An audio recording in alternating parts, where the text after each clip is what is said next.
Press the subscribe button above and don't miss a single action-packed upload. Now here's Special Activities, a Jack Kincaid thriller. Chapter 1. Constanța hit you with a smell first. Not the clean salt tang of the open ocean, but something heavier, thicker. A greasy mix of bunker fuel, decaying fish, cheap tobacco smoke, wet coal dust, and underlying it all the faint metallic scent of rust and neglect. The Black Sea itself, glimpsed between cranes and stacked containers, looked gray and sullen under a low-slung sky that threatened rain it couldn't quite deliver. Welcome to Romania's main port, jewel of the Black Sea Riviera, or maybe just its grimiest buckle. I came in quiet, not on a cruise ship or a tourist flight, but tucked away on a Cypriot freighter running dubious machine parts up from Istanbul, my papers identifying me as Ben Carter, marine surveyor for a Lloyd's syndicate, here to assess hull integrity on behalf of anxious underwriters. The papers were flawless, courtesy of Langley's Little Helpers. Carter even had a plausible backstory, a rented Skoda waiting at the terminal, and a reservation at the Hotel Intimus, a faded concrete block overlooking the railway yards, chosen specifically for its lack of charm and distance from anywhere respectable tourists might congregate. Perfect. First order of business, after checking into the Intimus, room smelled vaguely of cabbage and desperation, view confirmed proximity to rail yards, was setting up secure comms and reviewing the package from control. Control for this op was Marcus Thorne. My handler, my mentor, the man whose reputation within the agency's Special Activities Division was already semi-legendary for pulling off impossible tasks with chilling efficiency. The digital briefing file was encrypted layers deep, standard procedure. Handle, Mako. Target, Viktor Chernov. The file painted Chernov as King Rat in this particular harbor. Ex-Securitate colonel, who landed butter side up after Ceausescu took his tumble.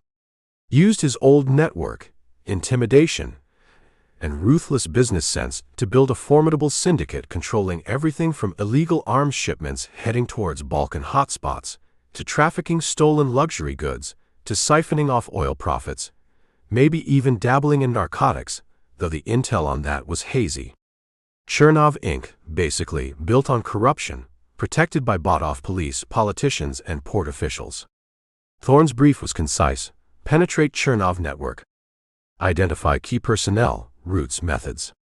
Assess vulnerabilities for potential disruption or asset recruitment. Primary focus, arms trafficking nexus. Report findings. Maintain deep cover. Avoid direct engagement and less compromised. Standard stuff for SAD. Dirty work in dirty places. I spent the first 48 hours just walking, watching, listening. Playing the part of Carter, the slightly bored insurance man waiting for his ship assessments. Walked the long concrete piers where massive freighters disgorged containers under the groan of ancient cranes. Watched the swaggering port police patrols, their uniforms crisp but their eyes lazy until a wad of currency materialized. Observed the dockworkers, moving with sullen slowness unless galvanized by shouted threats from thick-necked foremen who looked like they moonlighted breaking legs. Chernov's presence wasn't obvious, no flags flying, but you could feel it. Certain warehouses stayed locked tight, guarded by men who didn't wear uniforms but watched everyone with unnerving intensity. Specific shipping offices, Chernov Maritime Solutions being the least subtle, had smoked glass windows and visitors who arrived in black Mercedes sedans with tinted windows. Trucks from those warehouses moved at odd hours, their manifests likely listing agricultural equipment or textiles. The whole port pulsed with a rhythm of legitimate commerce, overlaid with a syncopated beat of illicit activity, and Chernov, it seemed, was the conductor. Sat nursing watery coffee at a dockside bodega, watching the flow. Two customs officials huddled nearby, conferring quietly with a sharp-suited man who slid them a thick envelope before melting back towards a waiting car. Further down, a group of Turkish sailors haggled loudly with a local woman over God knew what contraband.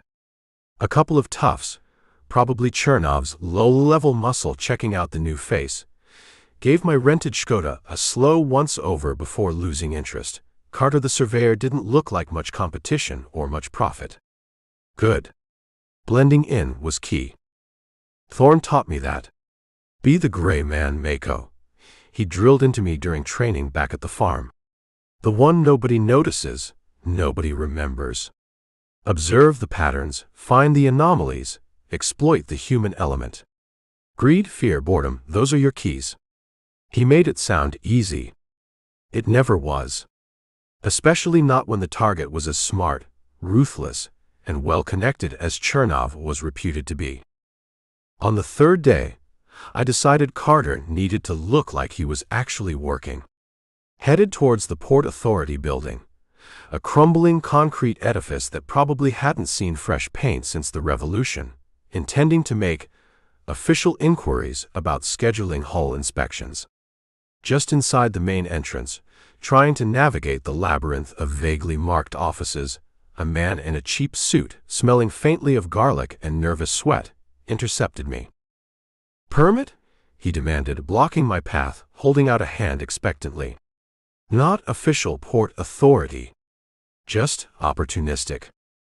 "Excuse me?" I feigned mild confusion. "Permit for access," he repeated, rubbing his thumb and forefinger together in the universal gesture. "Special permit. For facilitating procedures." I could have flashed my fake Lloyd's credentials, maybe mentioned the port captain's office. But that wasn't the game here. This was about understanding the local ecosystem. I sighed, playing the weary foreign businessman, pulled out my wallet, extracted a modest number of lei, folded it discreetly. Ah, the facilitation permit. Of course. He pocketed the bills instantly, his greasy smile returning. "This way, Domnall. I help you find correct office." He led me down a corridor, chattering about the inefficiency of Romanian bureaucracy, clearly expecting another contribution upon arrival. Fine. Operational expense. The encounter was meaningless in itself, but telling. Everything here had a price, a toll. Corruption wasn't hidden. It was standard operating procedure. Chernov didn't just operate within this system. He likely was the system, at least within the port's boundaries. Getting inside his network wouldn't be about finding disgruntled idealists. It would be about finding someone greedy enough, or scared enough, to sell out their boss for the right price.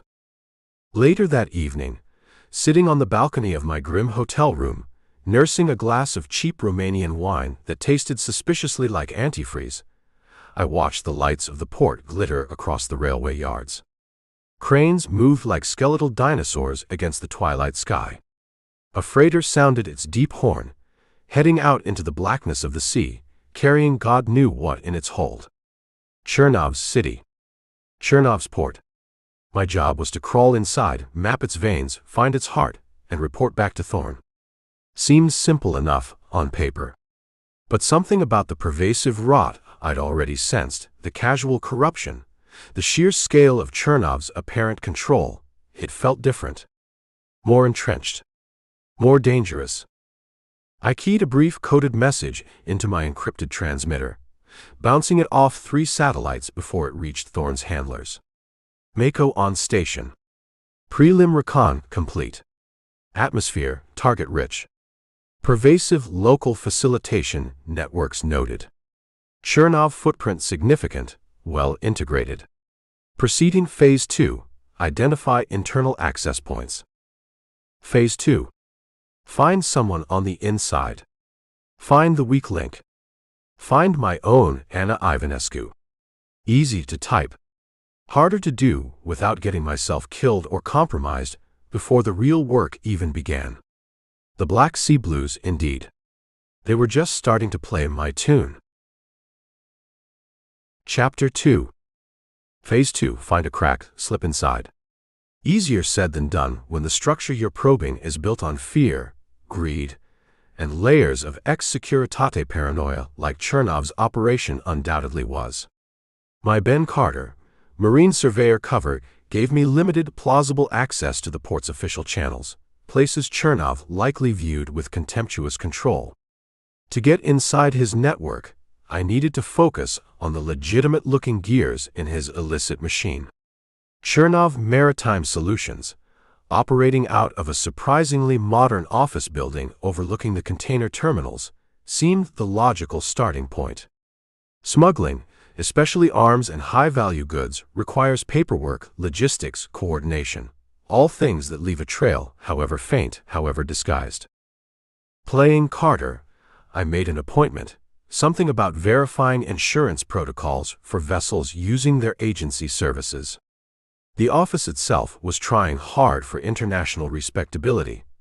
Brushed steel reception desk, abstract art that looked expensive but wasn't, nervous young women in sharp business attire speaking clipped English into headsets. But the illusion fractured if you looked closely. The security guard by the elevator bank wasn't just bored. He was watchful, his eyes missing nothing, the fit of his blazer doing a poor job of concealing the hardware beneath. And the tension in the air was palpable whenever one of Chernov's lieutenants, beefy men in dark suits who moved with the quiet menace of apex predators, strode through the reception area towards the executive suites in the back. I spent an hour talking to a mid-level manager named Popescu about non-existent insurance clauses, mostly using the time to observe the office flow, the interactions, the personnel. My attention kept drifting towards one desk near the back, handling manifests and customs declarations. The woman sitting there, she didn't quite fit. Maybe late 20s, dark hair pulled back severely, dressed simply but neatly, she worked with quiet, intense concentration, rarely looking up. But when she did, her eyes, intelligent, dark, holding a depth of weariness that seemed out of place, scanned her surroundings with a subtle, almost imperceptible caution. And when one of Chernov's hulking lieutenants dropped a thick file onto her desk, barking a curt order, I saw it, a fractional tightening around her mouth, a momentary flicker of something. Resentment, fear, contempt. It was there and gone in an instant, replaced by professional deference, but I saw it. Her nameplate read, Anna Ivanescu. She fit the profile Thorne sometimes talked about for potential assets. Competent, trapped, possessing access, and nursing a hidden grievance. A dangerous combination for her and for anyone who tried to exploit it. I needed to know more before making any approach.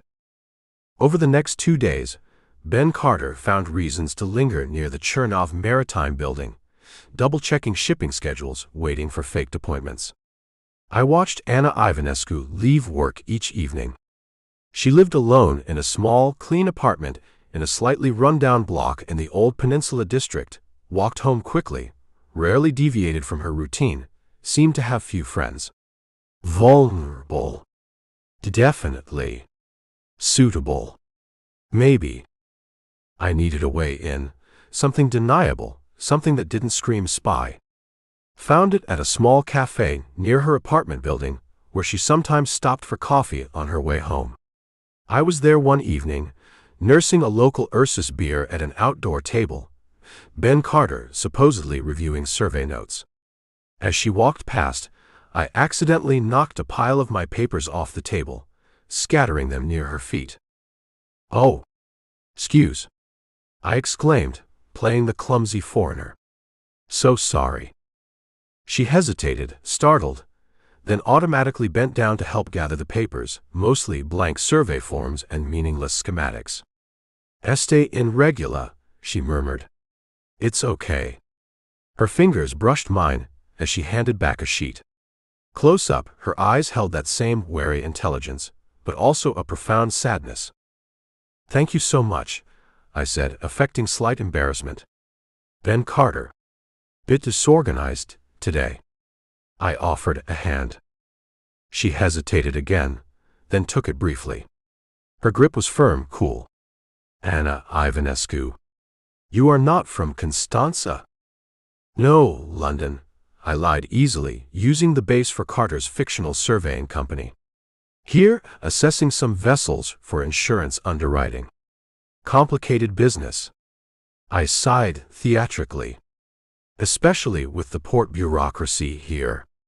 Seems impossible to get a straight answer about manifests, clearances, takes forever. I watched her reaction. A faint frown touched her lips. Yes, she agreed quietly.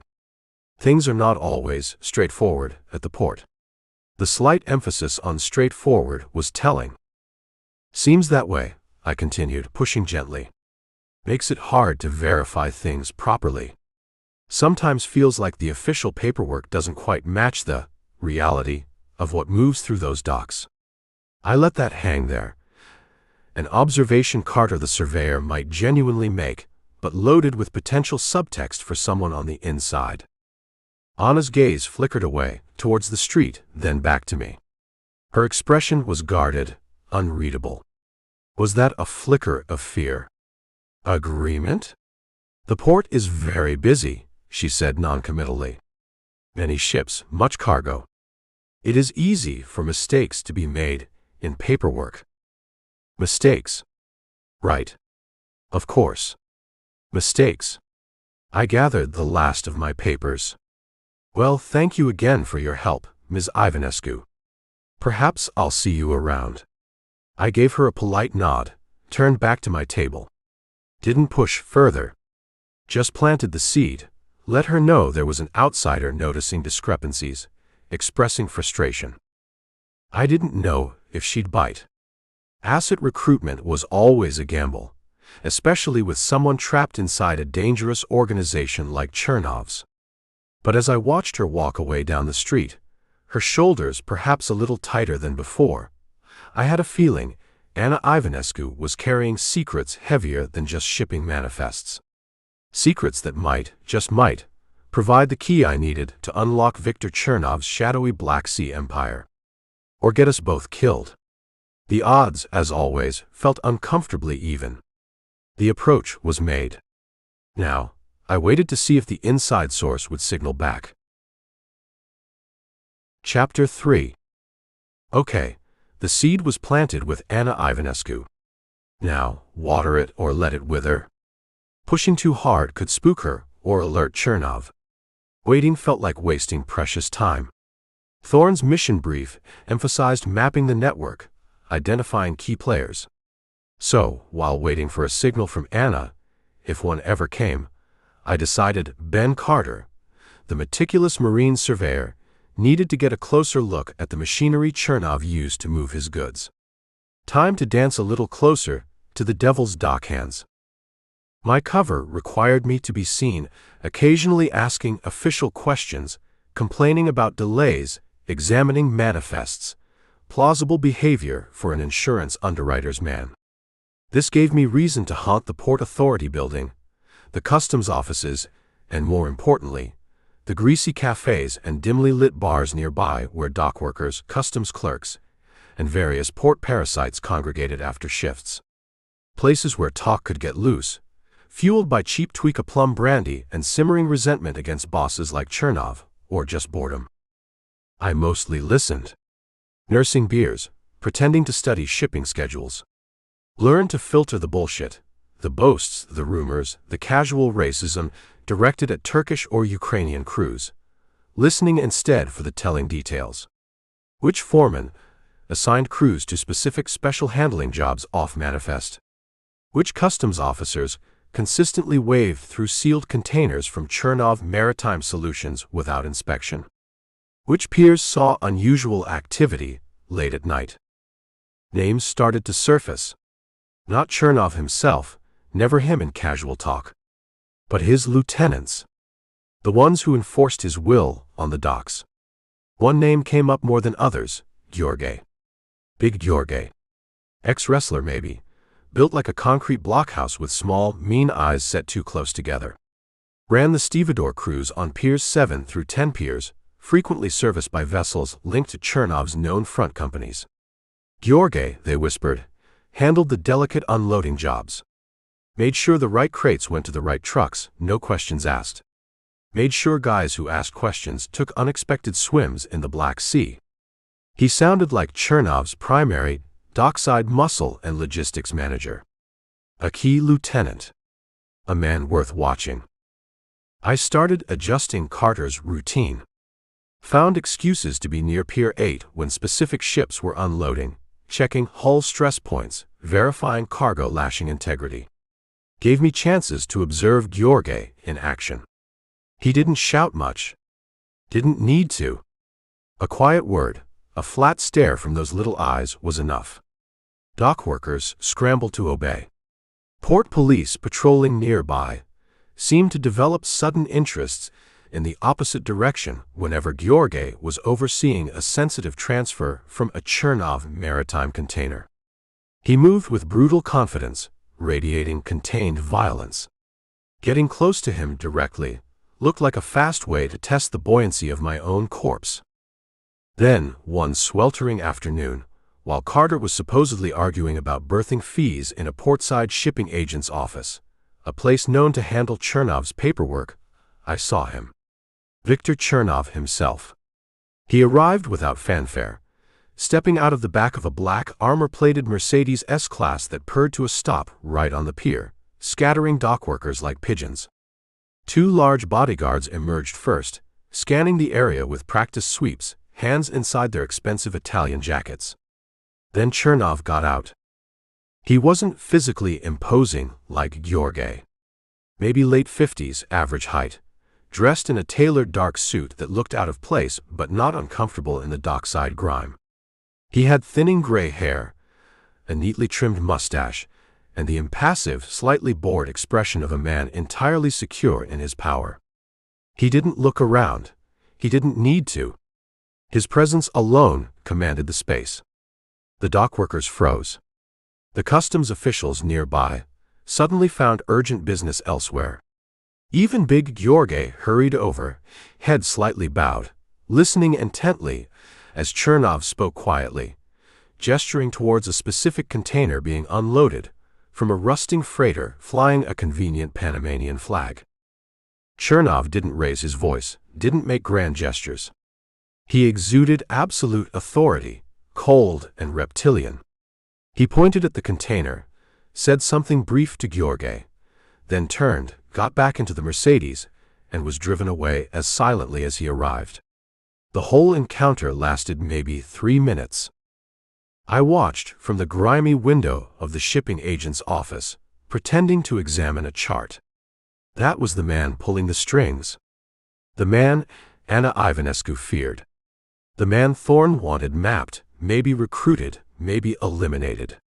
Seeing him operate, seeing the fear and deference he inspired with just his presence, it underlined the danger Anna was in, the risk I was asking her to take. And the risk I was taking by even being here. The brief encounter clarified things. Gheorghe was the hands-on manager for dockside ops. The office clerks, like Anna, handled the paper trail, the logistics coordination. Chernov oversaw it all, likely from a distance most of the time, insulated by layers of lieutenants and plausible deniability. Penetrating this meant getting past Gheorghe's muscle or turning someone like Anna, who had access to the paperwork, the schedules, the real manifests hidden beneath the legitimate ones. No word from Anna yet. My accidental meeting gambit hadn't yielded immediate results. Maybe she was too scared. Maybe she thought I was Chernov's plant, testing her loyalty. Or maybe she was just smart, waiting, considering. I left the shipping office, the smell of cheap coffee and desperation clinging to my clothes. Back at the Intimus, I stripped down the agency-issue micro camera hidden in my surveyor's toolkit, checking the images I'd managed to snag of Gheorghe, of Chernov's brief appearance, of the container markings. Sent the encrypted files back to Thorne Control via a secure burst transmission from a public internet cafe, known for its unreliable connections and lack of logging. Standard procedure. Mako update. Target 1. Chernov observed dockside, confirming operational oversight. Key lieutenant identified. Gheorghe, photo attached, controls Piers 7 to 10 logistics muscle. Network appears disciplined, well-resourced. Continuing Phase 2, asset cultivation. No reply expected. Thorne didn't deal in encouragement, just results or silence. I looked at the grainy photo of Chernov on my screen. Cold eyes, impassive face. The man held this port city in his fist. Getting inside that fist, finding the secrets it held, felt like trying to pickpocket a sleeping rattlesnake. Possible, maybe. But one wrong move, one flicker of hesitation, and the fangs would be buried deep. And Anna Ivanescu, if she decided to talk, she was putting her head right into that snake's mouth. I hoped like hell she knew what she was doing. Or rather, what I was asking her to do. The Black Sea blues got a little deeper that night. Chapter 4. 3 days I gave it. 3 days of Carter the consultant making a nuisance of himself at the Port Authority, complaining about phantom paperwork delays, nursing coffees at cafes overlooking the Chernov Maritime Solutions building, making meticulous but ultimately meaningless notes about hull stress on rusting freighters. All the while scanning faces, watching routines, waiting for any sign from Anna Ivanescu. Nothing. Maybe she'd thought better of it. Maybe my approach was too clumsy, spooked her for good. Maybe she'd reported the odd encounter to her superiors. Running assets was always a crapshoot, especially green ones operating inside a snake pit like Chernov's. I was starting to consider alternative approaches, leaning harder on known corrupt officials, trying to bribe my way into Gheorghe's circle, risky, likely fatal, maybe even recommending Thorne pull the plug when I saw it. Walking past the small park near her apartment block where I'd established a casual observation post, I noticed the newspaper resting on the third bench from the entrance, just like I'd subtly described to her during our accidental meeting as a method a friend used to leave messages back in London. It was folded twice lengthwise, then once across the middle. The agreed-upon signal. She was ready to talk.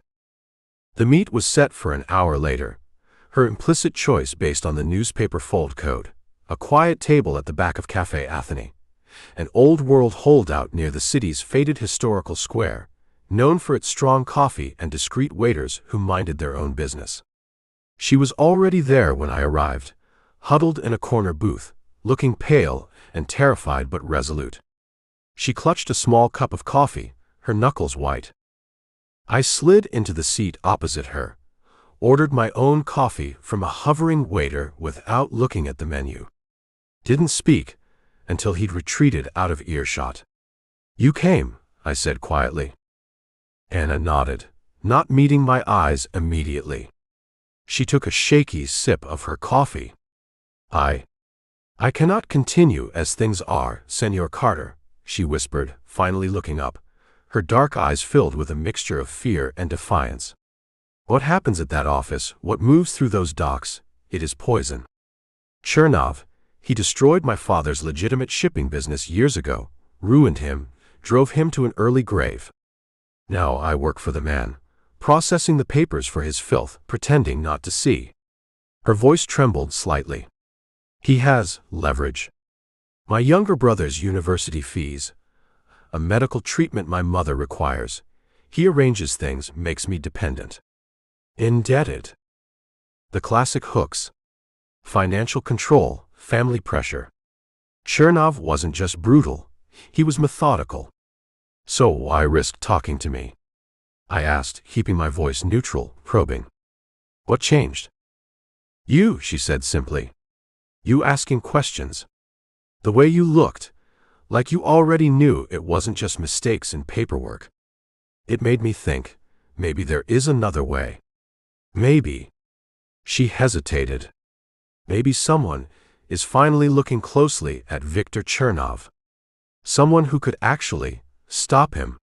The hope in her voice was fragile, almost painful to hear. "Stopping Chernov is complicated," I said carefully. "And dangerous. Extremely dangerous for anyone involved. Especially someone on the inside." I leaned forward slightly. "You understand what you'd be doing, Anna. If you agree to provide information, you'd be betraying the most powerful, most ruthless man in this city. If he finds out, if anyone suspects.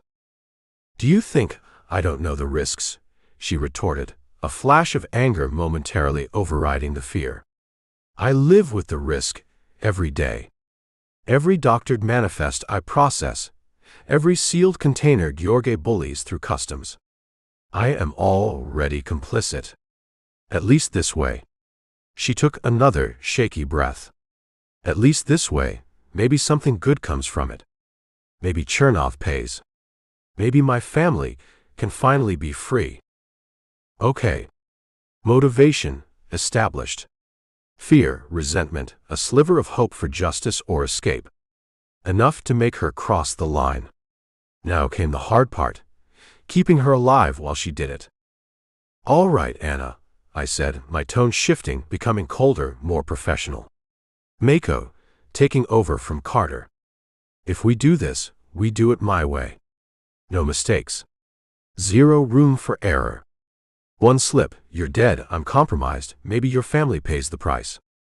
Understand? She nodded mutely, her face pale again. Rule 1, we never meet like this again. Ever. Unless it's a dire, prearranged emergency. Rule 2, communication is strictly one way from you to me using secure dead drops. Electronic transmission is too risky.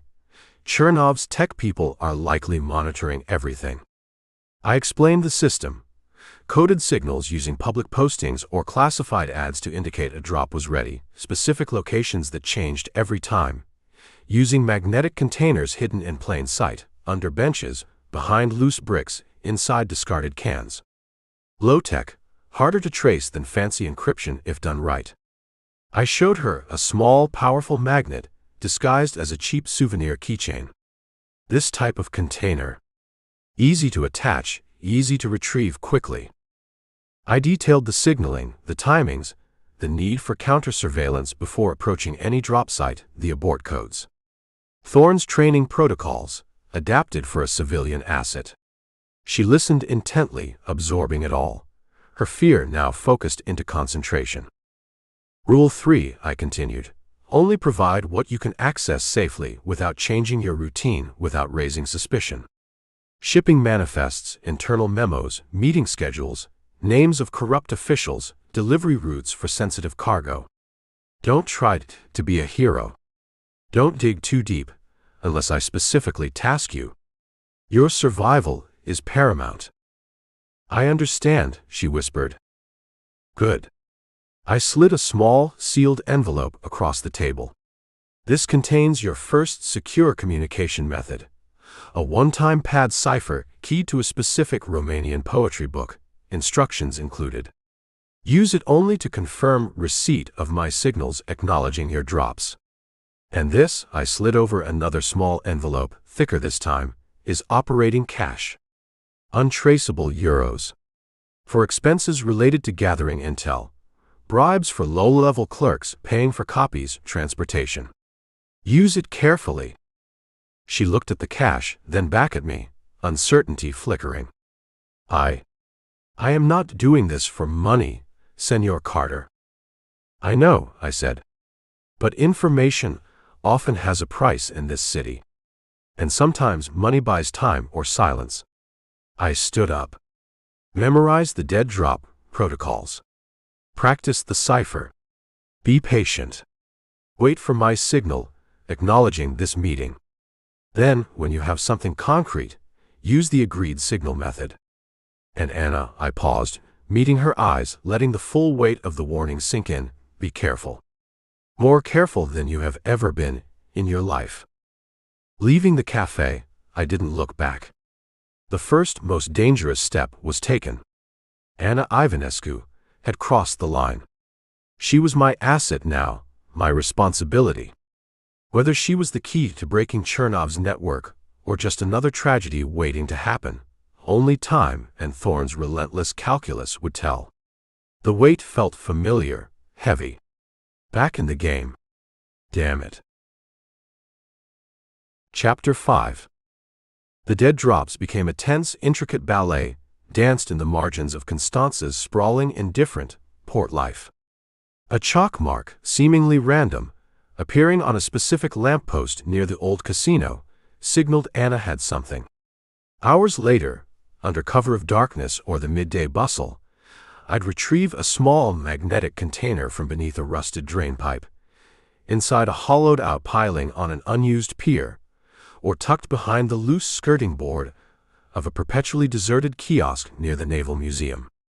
Always checking for surveillance first, varying the times, the approaches. Then back to the dubious safety of the Hotel Intimus to analyze the contents, usually microdots containing scanned documents or Anna's own meticulously coded notes deciphered using the one-time pad key to her volume of Ivanescu poetry. The initial drops confirmed what Intel already suspected. Doctored shipping manifests showing tractor parts heading for the Balkans that matched the weight and dimensions of crated RPG launchers. Bills of lading for scrap metal that corresponded perfectly with known shipments of decommissioned Soviet bloc small arms. Internal memos detailing payoffs to specific customs inspectors and port police captains. Names, dates, vessel IDs, solid actionable intelligence on Chernov's bread-and-butter smuggling. I bundled it, encrypted it, sent concise reports winging their way back to Thorne via secure satellite bursts from anonymous internet cafes, always moving, never establishing a pattern. Thorne's replies were infrequent, terse. Acknowledged. Proceed.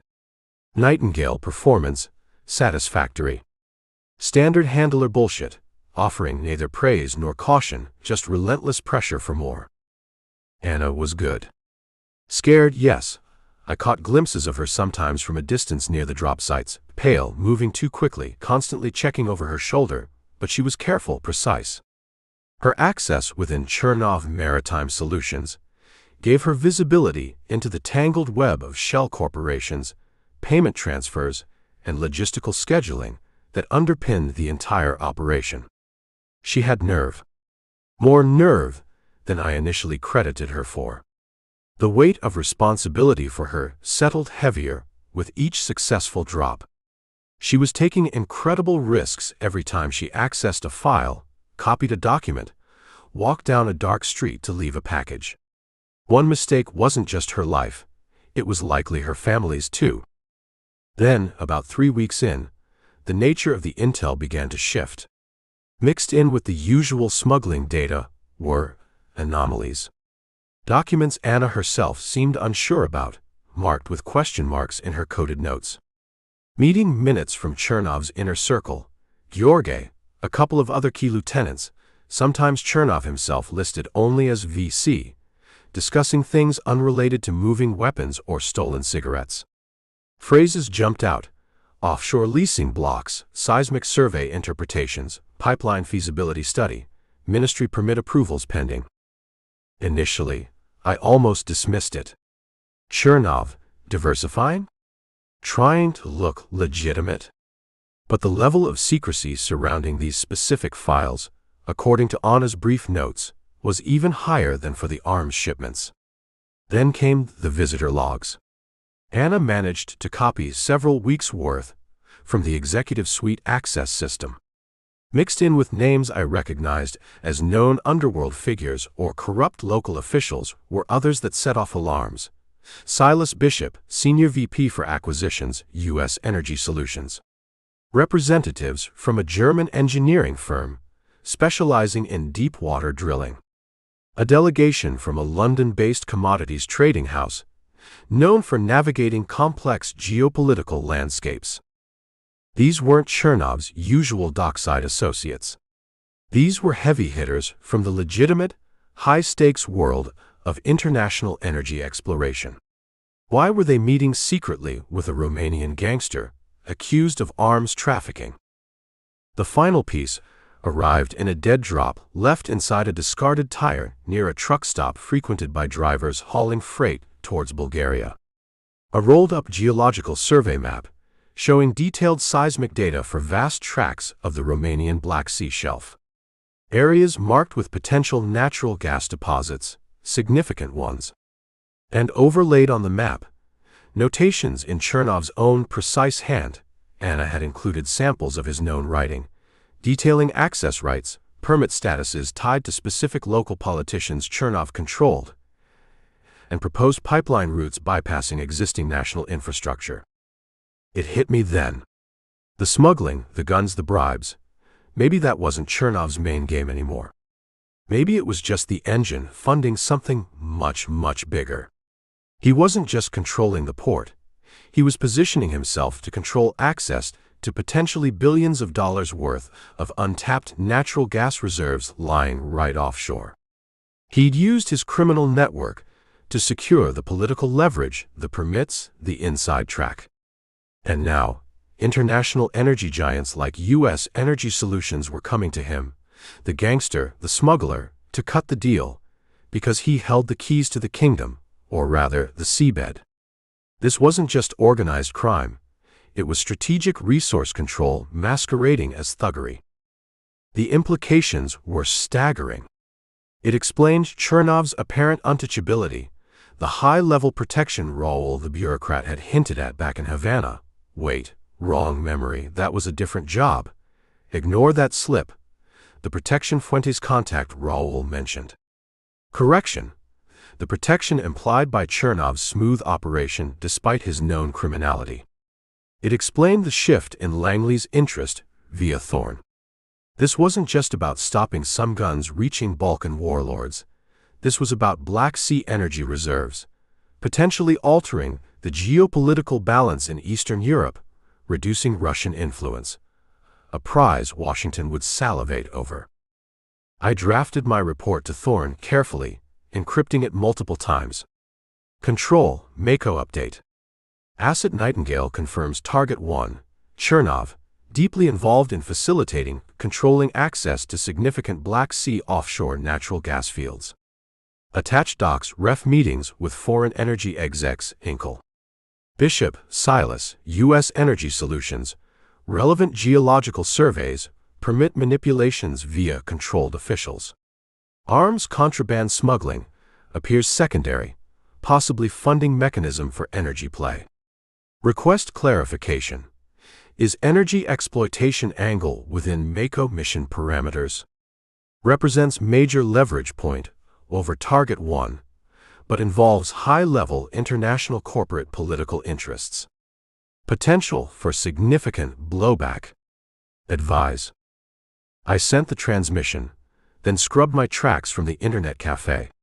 Walking back towards the Intimus through the damp Black Sea evening, the air felt charged with a new kind of danger. This wasn't just about taking down a local crime boss anymore. I'd stumbled into the intersection of organized crime, big energy, and international politics. A place where men like me, and especially assets like Anna Ivanescu, tended to get crushed like insects when the giants decided to dance. I had a very bad feeling about the answer Thorne would send back. A very bad feeling indeed. Chapter 6. Waiting for Marcus Thorne's reply felt like waiting for a storm to break. You didn't know exactly when it would hit or how bad it would be, but you could feel the pressure building in the air.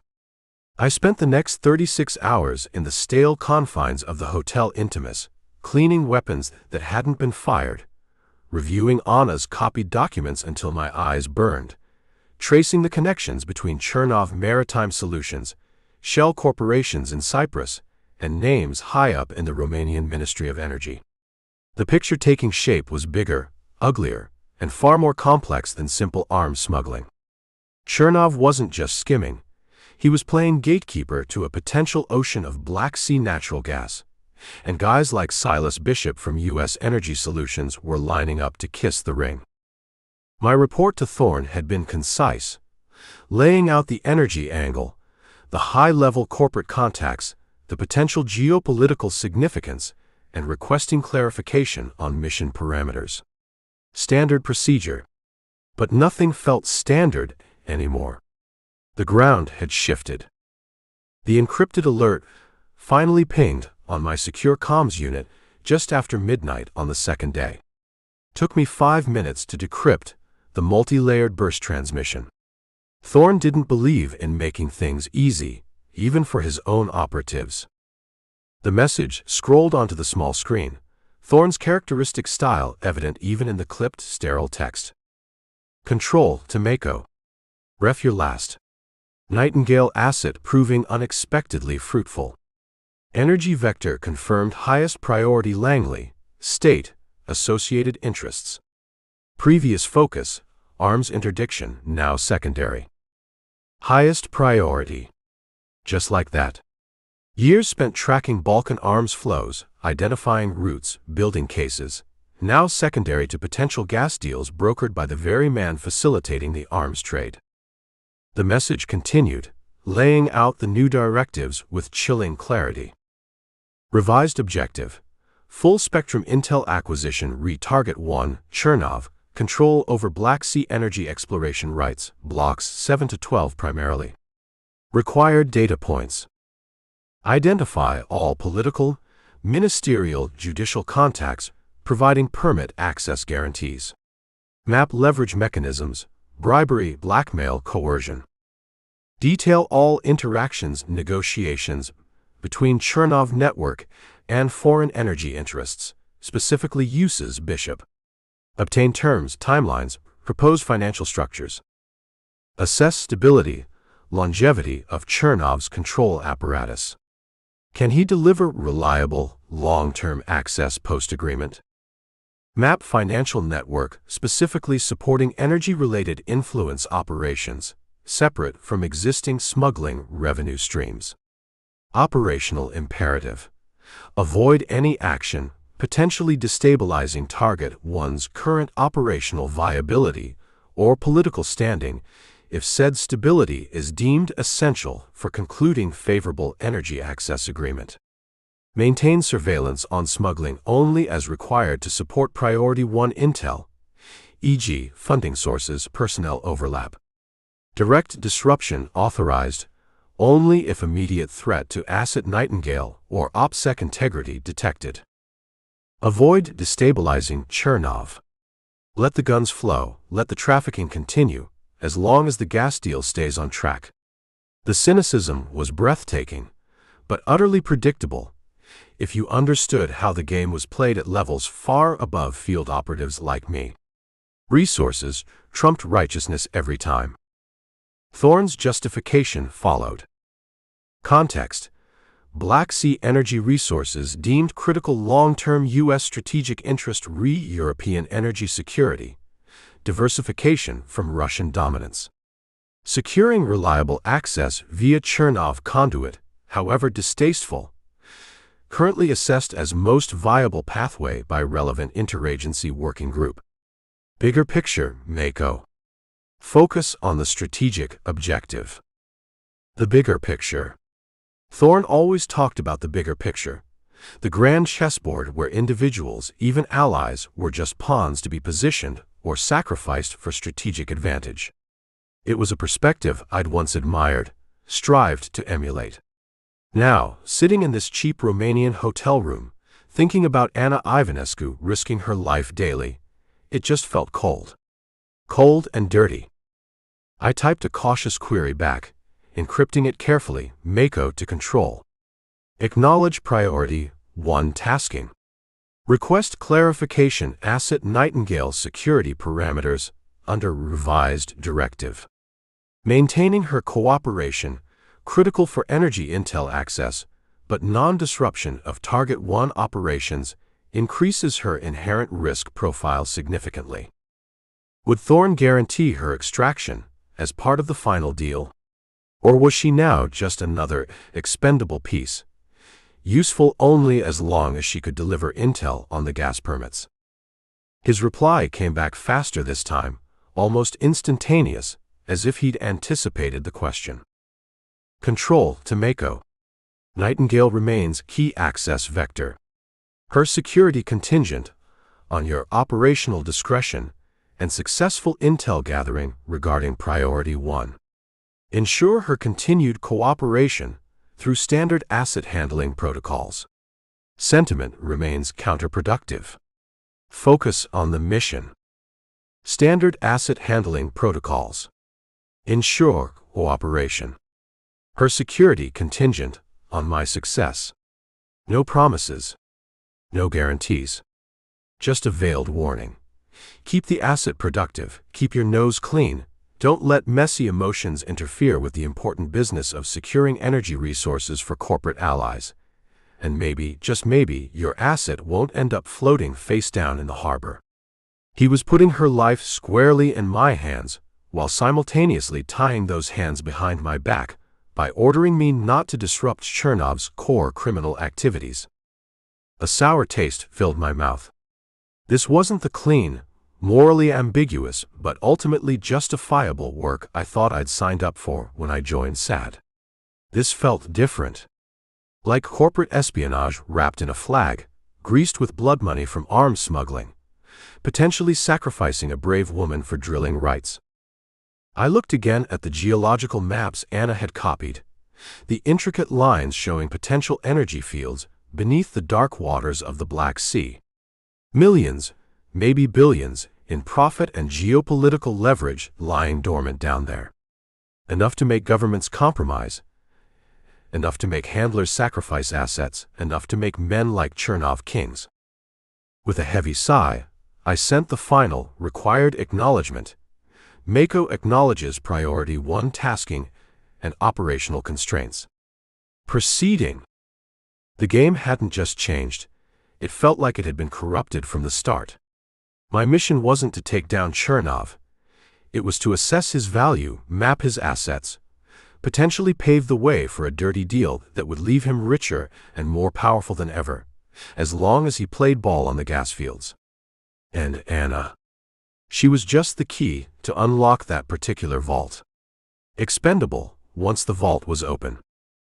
Thorne wanted me to focus on the bigger picture. Fine. But the picture I was seeing now had sharp, ugly edges, and the faces staring back from the shadows looked disturbingly familiar, wearing masks of profit and power. My unease solidified into something colder, harder. A seed of doubt, not just about the mission, but about Marcus Thorne himself, began to take root. Chapter 7. Thorne's new orders landed like a stone in my gut. Focus on the gas, map Chernov's control, don't rock the boat unless absolutely necessary. Keep Asset Nightingale cooperative, her safety contingent on my discretion. Translation. Find out how Chernov can guarantee the energy deal for Langley's corporate friends, and don't screw it up by, say, getting your primary source killed before she spills the relevant beans about permit payoffs and bribed ministers. The arms smuggling. Secondary. The lives ruined by Chernov's other ventures. Acceptable losses in the pursuit of strategic resources. Cold calculus. Thorne's specialty. It meant tasking Anna differently. No more straightforward manifest copies. Now, via coded dead drops, I needed her looking for things closer to Chernov's core power. Minutes from meetings involving Silas Bishop or other energy reps, internal memos discussing political leverage, details on the offshore holding companies managing the anticipated gas revenues. Riskier files, guarded more closely, likely noticed if accessed without authorization. I explained the shift indirectly through our one-time pad cipher, emphasizing caution, telling her to abort if she felt any unusual scrutiny. Her coded reply, retrieved from behind a loose brick near the old Genoese lighthouse, was terse. Understood. Scrutiny increased. New internal auditor, asking questions. Name Kostin. Watches everyone. Will proceed carefully. Kostin. The name wasn't in the initial intel package on Chernov's known lieutenants. New addition. Or someone who operated purely in the shadows. Chernov's internal affairs man, his head of counterintelligence. Either way, bad news. If Chernov had unleashed a dedicated watcher like Kostin, just as Langley pivoted towards the energy deal, it meant Chernov was either paranoid, tipped off, or playing his own game within the game. I increased my own counter-surveillance, spending more time tracking Anna's movements from a distance, watching the Chernov Maritime Solutions building, trying to get a feel for this Kostin. Saw him a couple of times. Lean, watchful man in his 40s, cheap suit that didn't hide the coiled readiness, eyes that seemed to take in everything without revealing anything. He drifted through the offices like smoke, observing, listening. Definitely ex-Securitate or similar vintage. He made my skin crawl. Then Anna missed a scheduled signal check. Just a simple chalk mark on a specific seawall she passed daily, confirming she was okay. It wasn't there 2 days running. My unease sharpened into alarm. Deviation from routine was a cardinal sin in this business. It usually meant compromise or coercion.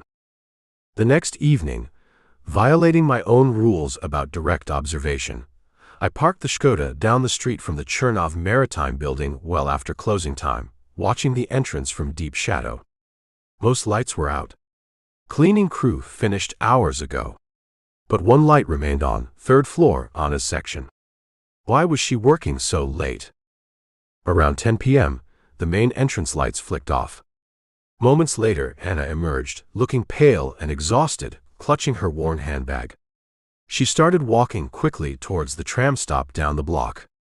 Then a dark sedan I hadn't noticed before, parked further up with its lights off, pulled silently away from the curb, blocking her path. 2 men got out. Not the flashy dockside muscle. These were Constanța types, quiet, nondescript, efficient. They didn't grab her immediately. Just flanked her, spoke to her calmly, blocking her way, gesturing towards the sedan. An offer she couldn't refuse. It wasn't overtly violent, but the menace was palpable even from a distance. They were testing her, maybe taking her for a friendly chat with Constanța, a chat people rarely came back from unchanged, if at all. My gut clenched.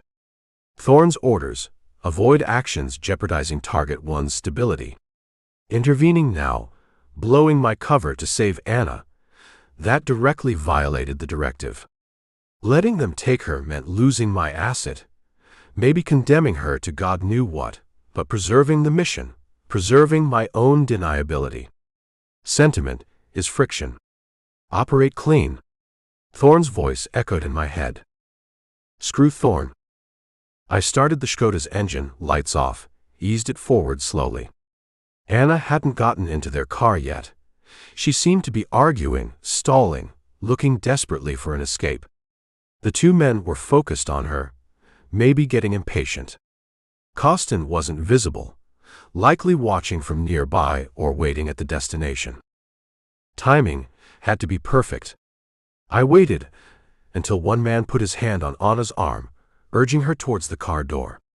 Then I hit the accelerator, hard. The Škoda lipped forward, tires squealing on the pavement.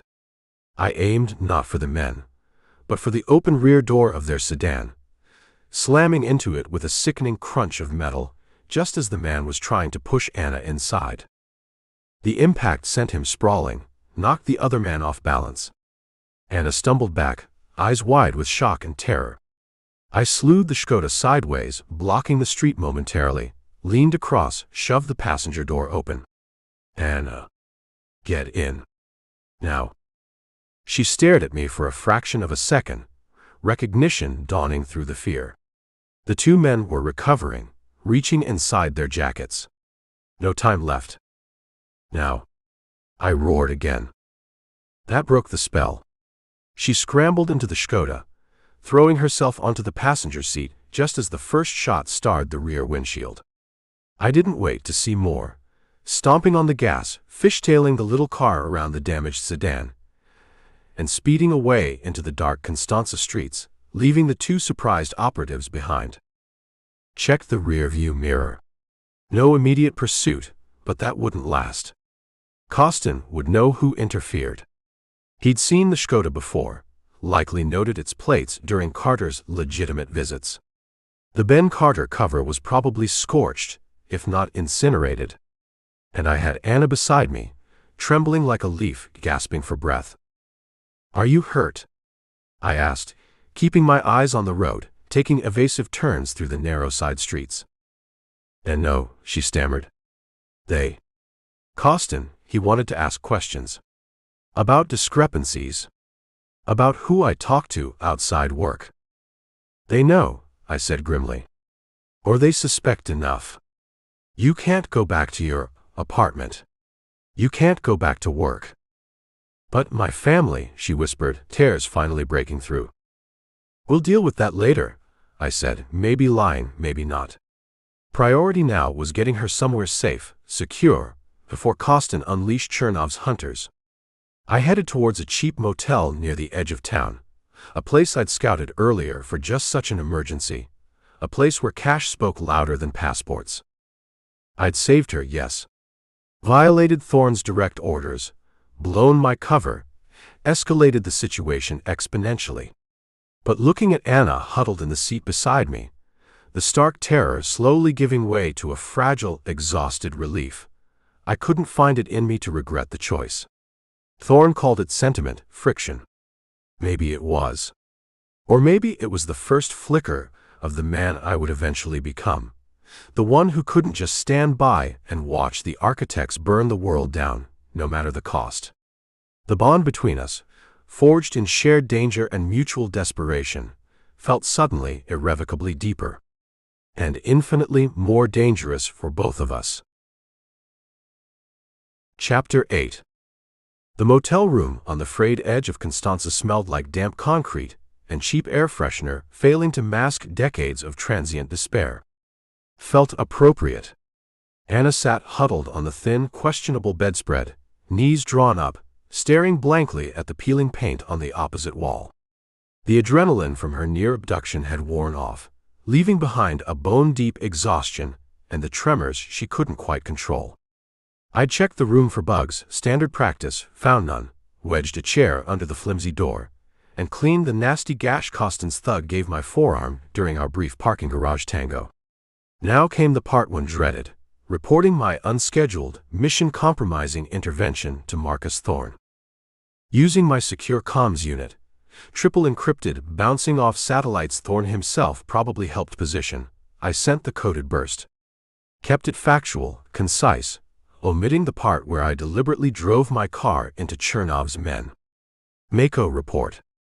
Asset Nightingale subjected in scheduled hostile interview attempt by Target 1 security lead Kostin post-departure work domicile. Threat assessed imminent physical abduction, compromise.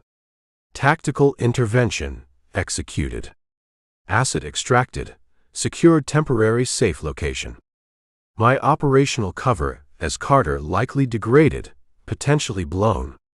Request immediate guidance re-asset disposition, revised parameters. I leaned back against the peeling wallpaper, listening to the distant sounds of the city, a tram rumbling past, faint music, angry shouts, while the comm unit waited for Langley's encrypted handshake. Saving Anna felt right, necessary.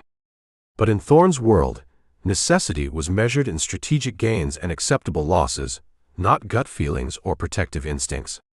I'd potentially jeopardized months of work, maybe even the entire Black Sea energy play Langley seemed so invested in, to save one terrified clerk. Thorne would not be pleased. The unit chirped, connection established. Text scrolled across the small screen, Thorne's digital voice cool and precise as ever. Control to Mako. Explain deviation operational parameters immediately.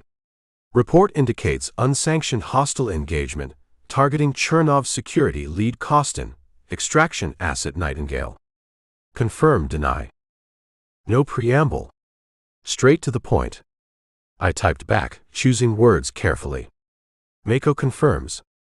Asset compromise assessed imminent. Extraction deemed necessary. Preservation asset viability for priority 1 intel retrieval. Kostin team initiated hostile contact. The reply was instantaneous, laced with controlled fury. Viability. You compromised the entire operational environment, Mako. Kostin, now aware external operator active. Chernov network on high alert. Bishop and U.S. Energy Solutions screaming about instability jeopardizing final negotiation phase. Your primary function was intel acquisition on energy apparatus without destabilizing Target 1. Explain how this extraction serves that objective. Asset believed possesses critical intel, Chernov leverage over ministry officials, essential for final permit guarantees, I typed, stretching the truth, buying time. Securing asset ensures access to this intel. Thorne's reply dripped ice. Access is irrelevant if the deal collapses due to perceived security breaches traced back to U.S. interference.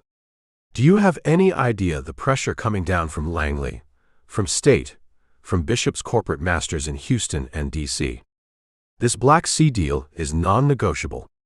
U.S. Energy Solutions needs those drilling rights secured within the next fiscal quarter. Chernov is the only key. His stability, his willingness to deal is paramount right now. He cannot be spooked. The raw geopolitical and corporate pressure stripped bare. Billions in potential profit, strategic leverage against Russian energy dominance, weighed against the life of one Romanian clerk. The scales weren't just unbalanced, they were rigged. Asset Nightingale is now a liability, Mako, Thorne's next message stated baldly. Her knowledge of our interest, coupled with Constance's awareness of you, makes her a critical vulnerability. She cannot be allowed to compromise the energy negotiations. My stomach tightened. I knew what was coming. Revised directive, the text scrolled. Priority 1 remains paramount. Nightingale's potential energy intel is secondary to securing the overall deal. Your immediate task, debrief asset thoroughly. Extract any remaining pertinent energy data within 12 hours. Then, neutralize the liability. Neutralize the liability. Not extract. Not secure. Neutralize. Thorne wasn't even bothering with euphemisms anymore. He was ordering me to kill Anna Ivanescu, the woman I just pulled from the fire, the woman risking everything because I gave her a sliver of hope. All to keep a corrupt gangster happy so American corporations could drill for gas. Alternatively, Thorne continued, perhaps sensing my hesitation even across encrypted channels, deliver remaining energy intel immediately. Then await extraction or further orders regarding asset disposal. He offered me a choice, kill her myself or hand her over implicitly or explicitly for Chernov or maybe even an agency cleanup crew to handle. Failure to comply will result in termination operational support and designation as rogue element. Final warning. Sentiment is a luxury none of us can afford in this endgame, Mako. Remember Budapest. Budapest. The final twist of the knife. Reminding me of his past betrayal, warning me not to cross him again. I stared at the screen, the words burning like acid. The mission wasn't just corrupted, it was obscene. Thorne, the agency, the associated interests back in D.C., they were willing to sacrifice anyone, betray any principle, to get their hands on that gas. Anna was just collateral damage, easily erased. And I was expected to be the eraser. I looked over at Anna, curled up on the edge of the bed, pretending to sleep but her tense shoulders betraying her fear. She'd trusted me. Trusted the vague promise of help, of escape. And my own handler, my mentor, the man who taught me the rules of the game, was ordering me to put a bullet in her head or hand her over to the wolves. Something inside me snapped. Not loudly, not violently, but with the quiet final click of a switch being thrown. Thorne thought he knew me, thought he could control me with reminders of past failures, appeals to cold logic, threats. He was wrong. Budapest hadn't just made me harder, it had shown me the true face of the system Thorne served, the system I'd blindly believed in. A system that saw human beings as assets, liabilities, acceptable losses. I typed one final curt reply, Mako acknowledges message. Then I powered down the comm unit, severing the link to Thorne, to Langley, to the whole damn rotten structure. Rogue element. Fine. Let them designate me whatever they wanted. I wasn't neutralizing Anna. I wasn't handing her over. I didn't know how, but I was getting her out of Romania, out from under Chernov's thumb and Thorne's calculated disposal plan. The odds were impossible. Chernov's network hunting us. Thorne potentially deploying agency assets against me now. No backup, dwindling resources, trapped in a hostile city. But looking at Anna again, seeing not just an asset, but a terrified person caught in a meat grinder, I knew I couldn't follow Thorne's orders. Whatever the cost. The bigger picture be damned. Some lines, once you saw them clearly, you just couldn't cross. Not even for strategic energy reserves. My own private war, it seemed, had just begun. Chapter 9. The silence in the cheap motel room, after I cut the connection to Thorne, felt heavy, absolute. Outside, Constanța hummed its usual late-night tune. Distant ship horns, muffled music, the rumble of trucks. Inside, the only sound was Anna Ivanescu's ragged breathing from the corner of the cot where she sat, watching me, her eyes wide with a fear that was rapidly being eclipsed by dawning comprehension. She might not have heard Thorne's words, but she saw the look on my face as I powered down the secure comm unit. He knows about me, she whispered, her voice barely audible. About what I gave you. He knows, I confirmed grimly, pocketing the now useless comm unit. No point sugarcoating it. And he considers you a problem. A liability to be neutralized. I didn't use Thorne's exact phrasing, asset disposal, but she got the meaning. Terror flared in her eyes again, raw and stark. Neutralized, she echoed, shaking her head in disbelief. But I gave you the energy information. That's what they wanted, isn't it? The Americans? For their deal with Chernov? Apparently, the deal requires Chernov's continued cooperation, I said flatly. And Chernov wants you silenced, probably as a warning. My bosses back in Washington, prioritizing their gas pipeline dreams, seem happy to oblige him. The cynicism tasted like battery acid. Standard operating procedure when assets become inconvenient. So, they sent you to. She couldn't finish the sentence. They gave me orders, I corrected, meeting her gaze directly. Orders I don't intend to follow. I started moving, grabbing my meager go bag, checking the load in the Makarov I'd taken off the bunker guard back in another life it felt like now. We're leaving. Right now. Both of us. Hope flickered amidst the terror in her eyes. Leaving. Where can we go? Chernov's men are everywhere. Kostin saw you. And your people. My people now consider me rogue, I said, cutting her off. Which means we have exactly zero backup. We're on our own. But sitting here waiting for Kostin or Thorne's cleaners to knock on the door isn't an option. I needed a plan, fast. You know this city, Anna.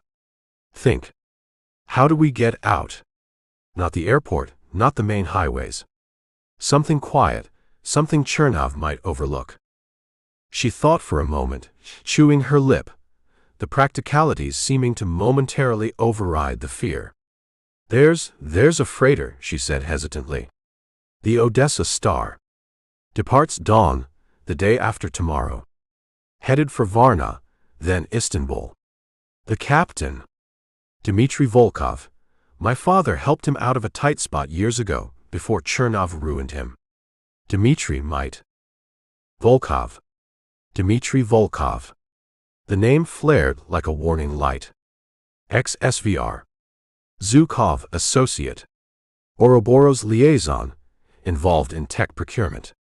The man I outbid for the weaponized painting in Key West years later. Coincidence? Or was Ouroboros's shadow already falling over this operation even back then? Asking Anna's contact for help might be walking straight into another trap. But right now, options were thinner than motel coffee. Correction, Need to re-evaluate Volkov connection. The user prompt places this story before Book 1. Volkov appearing here before the Key West auction, Book 6, creates a continuity issue if he's already linked to Zhukov or Ouroboros. The prequel outline focused on Chernov, Thorne. I need to adjust this detail, or assume Volkov is just a generic freighter captain here, not the Ouroboros operative he becomes later. Let's make him just a captain, Anna knows. Revised thought. Okay, Volkov being the Ouroboros fixer creates a major continuity problem, since this is a prequel set before Kincaid even knows about Ouroboros or encounters Volkov in Key West, Book 6. I need to change the captain's name, or make him just a regular captain, Anna knows. Let's make him Captain Gregor. More plausible for this stage. Anna hesitated. There's a freighter, she said hesitantly. The Azov Dolphin. Departs dawn, the day after tomorrow. Headed for Varna, then maybe Istanbul. The captain. Gregor. My father helped him out of a tight spot years ago, before Chernov ruined him. Gregor owes our family. He smuggles a bit himself, small stuff, looks the other way. He might give us passage, ask few questions if we can reach him discreetly. Where does he dock? Usually one of the outer industrial quays. Pier 14 maybe, less official oversight there, Anna said.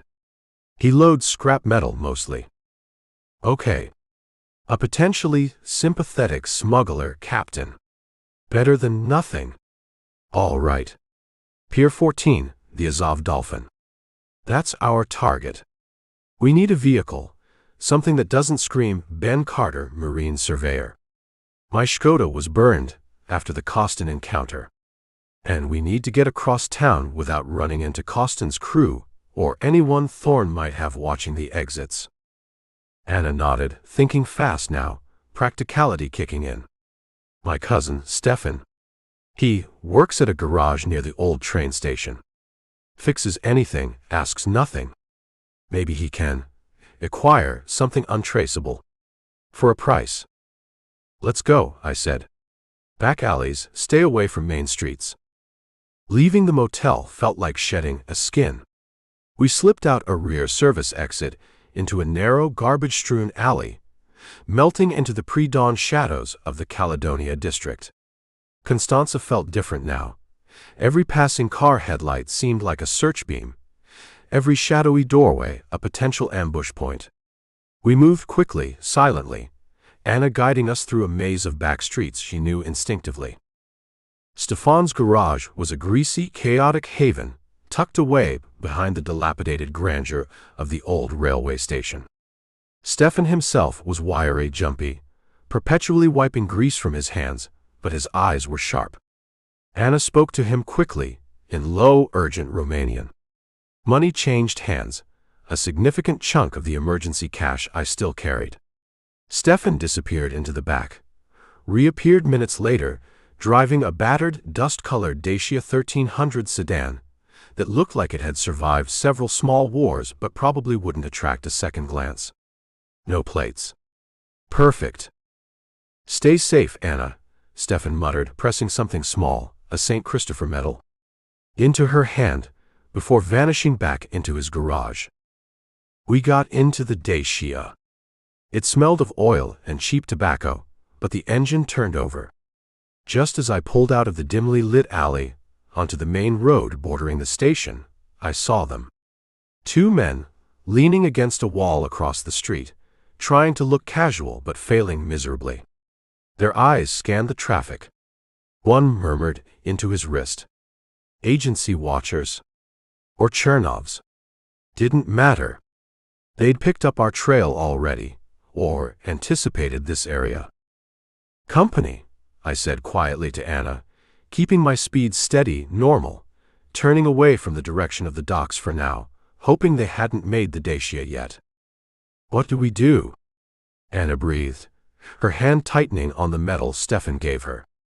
We changed their minds about following, I said grimly. I took a sharp left down a narrow side street, then another, heading into a district of tight winding lanes and old crumbling apartment blocks I remembered from my initial recon. Found what I was looking for. A bottleneck where the lane narrowed between two buildings, barely wide enough for one car. I pulled over abruptly, halfway through the bottleneck, angled the Dacia slightly, killed the engine and lights. "Get down," I told Anna. Seconds later, headlights appeared at the end of the lane behind us. A dark sedan, moving slowly, cautiously. My watchers. They stopped when they saw the Dacia blocking the way. One man got out, started walking towards us, hand inside his jacket. I didn't wait for him to get close. Opened my door silently, slipped out, using the Dacia as cover. Raised the AK I still carried. Liberated from Cordell's last stand back at the ranch, felt like a lifetime ago. Correction. Kincaid acquired a Makarov in the bunker, CH-9. He tossed the AK back at the compound fight. Needs the Makarov. Revised thought. Kincaid has the Makarov from the bunker guard, CH-9. It likely has limited ammo remaining after the escape, making this confrontation even riskier.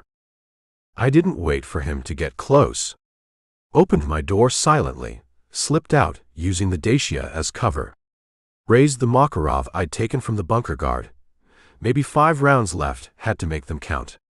The man approaching saw the movement, shouted a warning, fumbled for his own weapon. I fired twice, center mass. He crumpled onto the cobblestones. The driver in the sedan reacted instantly, flooring the accelerator, trying to reverse out of the narrow lane. Bad move.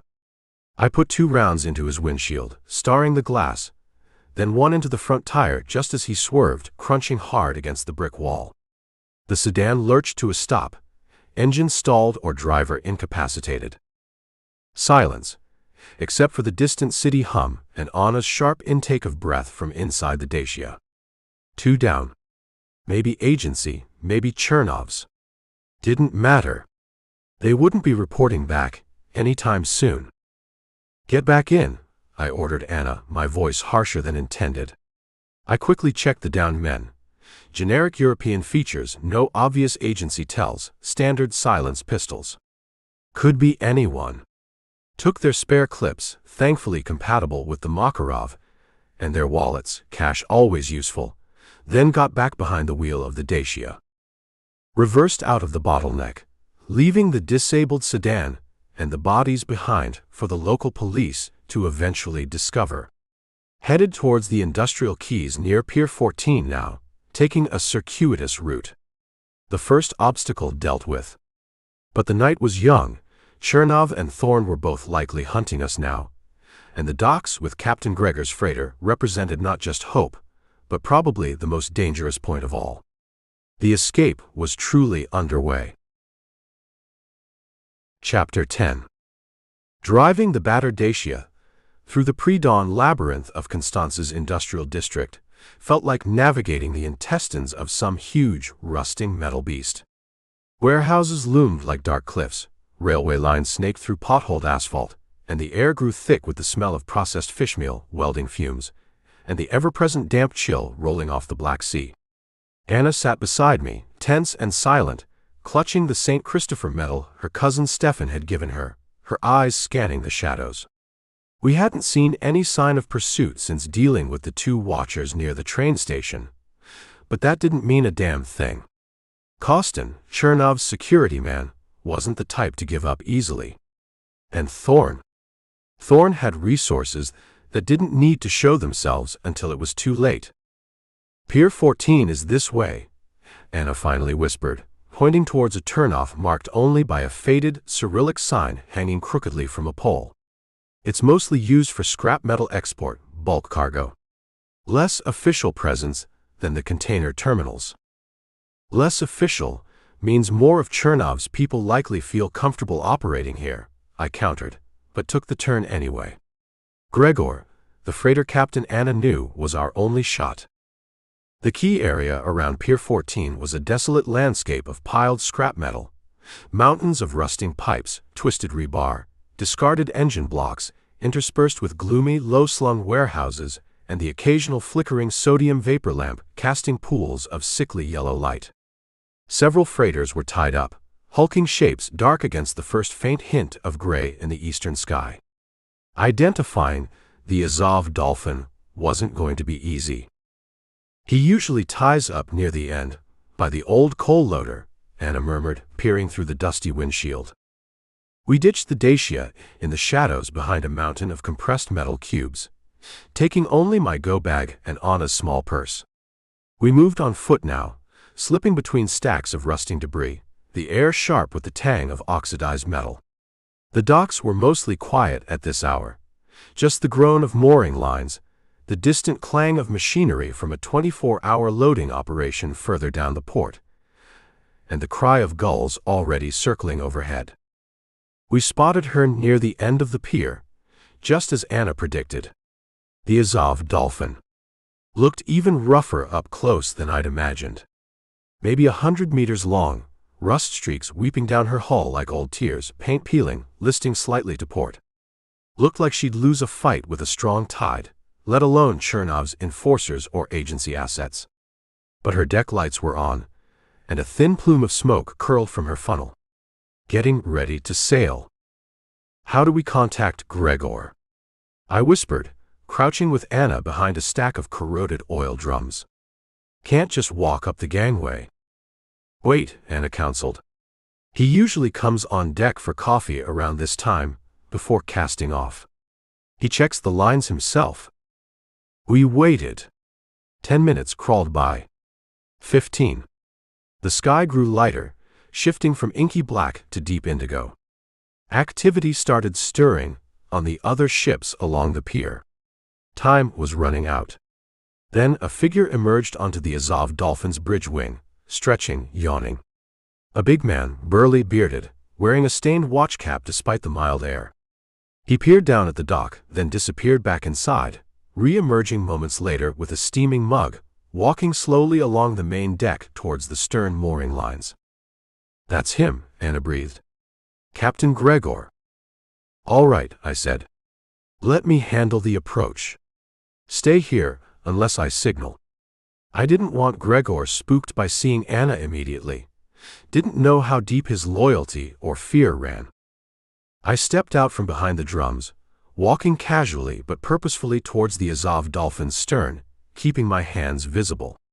Gregor looked up as I approached, his expression instantly wary, suspicious. His hand instinctively moved towards the inside of his heavy woolen jacket, likely holding something more persuasive than a pipe wrench. Captain Gregor? I called out, stopping about 20 feet away, keeping my voice calm, conversational. Used the alias Anna likely would have mentioned, if her father ever spoke of me, which was doubtful. Ben Carter. Friend of the Ivanescu family. Gregor's eyes narrowed further. He took a slow sip from his mug, studying me. He didn't reply immediately, just stared, assessing. He looked like a man who'd weathered too many storms, literal and figurative, and trusted absolutely no one. Ivanescu, he finally rumbled, his voice gravelly accented. Haven't heard that name in years. Not since old man Mihai got squeezed out by Chernov. He spat overboard. What business does a friend of Ivanescu have on my dock before sunrise? Looking for passage, I said simply. Quiet passage. Out of Constanța. Urgently. Heard you might be heading towards Varna. Gregor snorted, a humorless sound. Hear lots of things on the docks, friend. Most of it bullshit.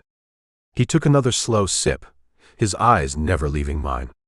Quiet passage costs.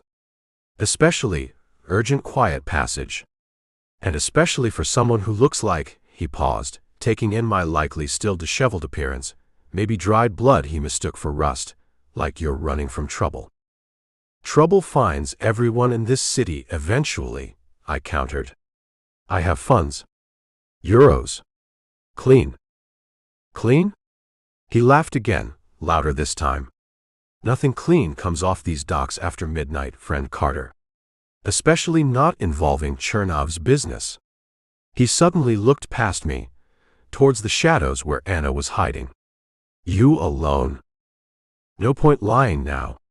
I gave a slight nod towards her hiding place. Anna stepped out hesitantly, clutching her purse, looking small and scared under the vastness of the pre-dawn sky.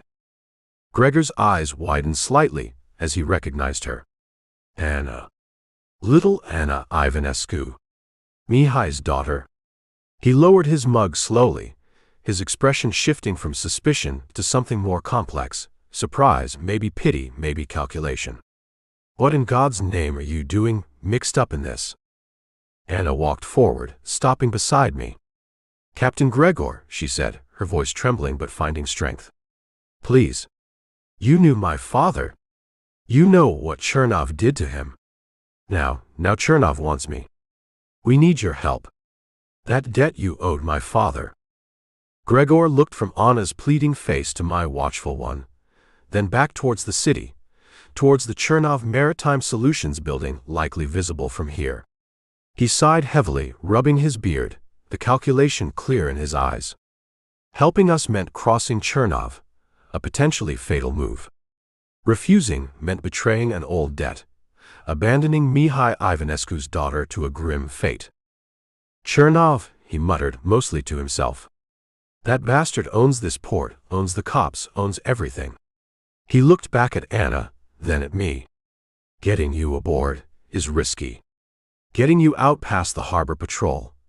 Even riskier if Chernov puts the word out. He took a final swig from his mug, then tossed the dregs overboard. Damn Mihai and his favors. He fixed me with a hard stare. 10,000 euros. Cash. Now. You stay below deck in the number 2 hold with the scrap iron until we clear Varna. No one sees you, no one hears you. You cause trouble, any trouble, I hand you both over to Chernov myself. Deal? 10,000. Steep. But worth it. I nodded, pulling the roll of emergency euros from my go bag. Counted it out quickly. Gregor took the cash without recounting it, stuffing it deep into his jacket pocket. He jerked his head towards the gangway, already being lowered by a sleepy-looking deckhand. All right. Get aboard. Now. Before I change my mind or Chernov changes it for me. He turned away, heading back towards the bridge, already shouting orders in gruff Romanian to the deckhand. Anna looked at me, relief flooding her face, though the fear still lingered in her eyes. We hurried towards the gangway, glancing back nervously towards the silent warehouses and the awakening city. The first rays of dawn were painting the sky pink over the Black Sea. We were close to escape. But the docks felt incredibly exposed now, every shadow potentially holding one of Constanța's men, every distant siren potentially signaling the net closing tighter. We climbed the gangway onto the rusting deck of the Azov Dolphin, the smell of old metal and sea salt suddenly smelling like fragile temporary freedom. Chapter 11. Captain Gregor didn't exactly roll out the welcome mat. More like, jerked his thumb towards a sweating, oil-stained crewman named Ionuț. He takes you number 2 hold, Gregor grumbled, already turning back towards the bridge, stuffing my 10,000 euros deeper into his pocket like burying treasure. You stay there. You make no noise. Nobody sees you. Nobody knows you're aboard except me and him. Problem comes, I don't know you. Understood. Understood, I said. Crystal clear. We were paying cargo, less valued than the scrap iron surrounding us. Ionuț, a man whose face looked like a relief map of bad bar fights, gestured silently with a greasy wrench towards a heavy hatch set flush into the main deck.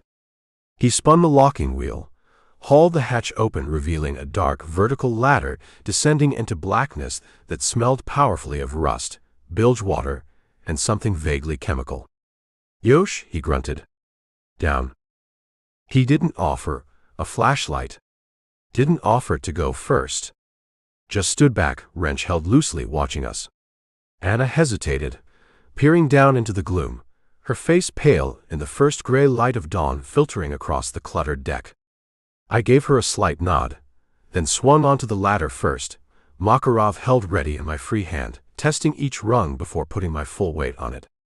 She followed, moving cautiously, clutching her small purse containing her essential papers and the St. Christopher medal her cousin gave her. Yonut slammed the heavy hatch shut above us, the clang echoing in the confined space, followed by the heavy thud of the locking wheel being spun tight. Plunged into absolute darkness. Felt around, found my small flashlight in the go bag. Clicked it on. The beam cut through the oppressive blackness, revealing the cavernous No. 2 hold of the Azov Dolphin. Mountains of scrap metal, twisted pipes, sheared hull plating, engine blocks, unidentifiable chunks of rusting machinery, filled the space, rising almost to the deckhead beams 20 feet above, leaving only narrow, precarious pathways between the jagged piles. The air was thick, stagnant, tasting metallic. Water sloshed rhythmically in the bilge, somewhere below the floor plates. "Charming," I muttered, playing the beam around. "5-star accommodations." "We need to hide," Anna whispered, her voice tight. "Somewhere they won't look if they search." "If they search," I said, "we're already screwed. But let's make it difficult." We picked our way carefully through the maze of scrap, heading towards the forward bulkhead, deeper into the hold, further from the access hatch. Found a relatively stable cave formed by leaning slabs of steel plate and discarded engine parts. Big enough for both of us, offered decent cover from the hatch area, had a couple of potential bolt holes deeper into the scrap pile if things went truly sideways.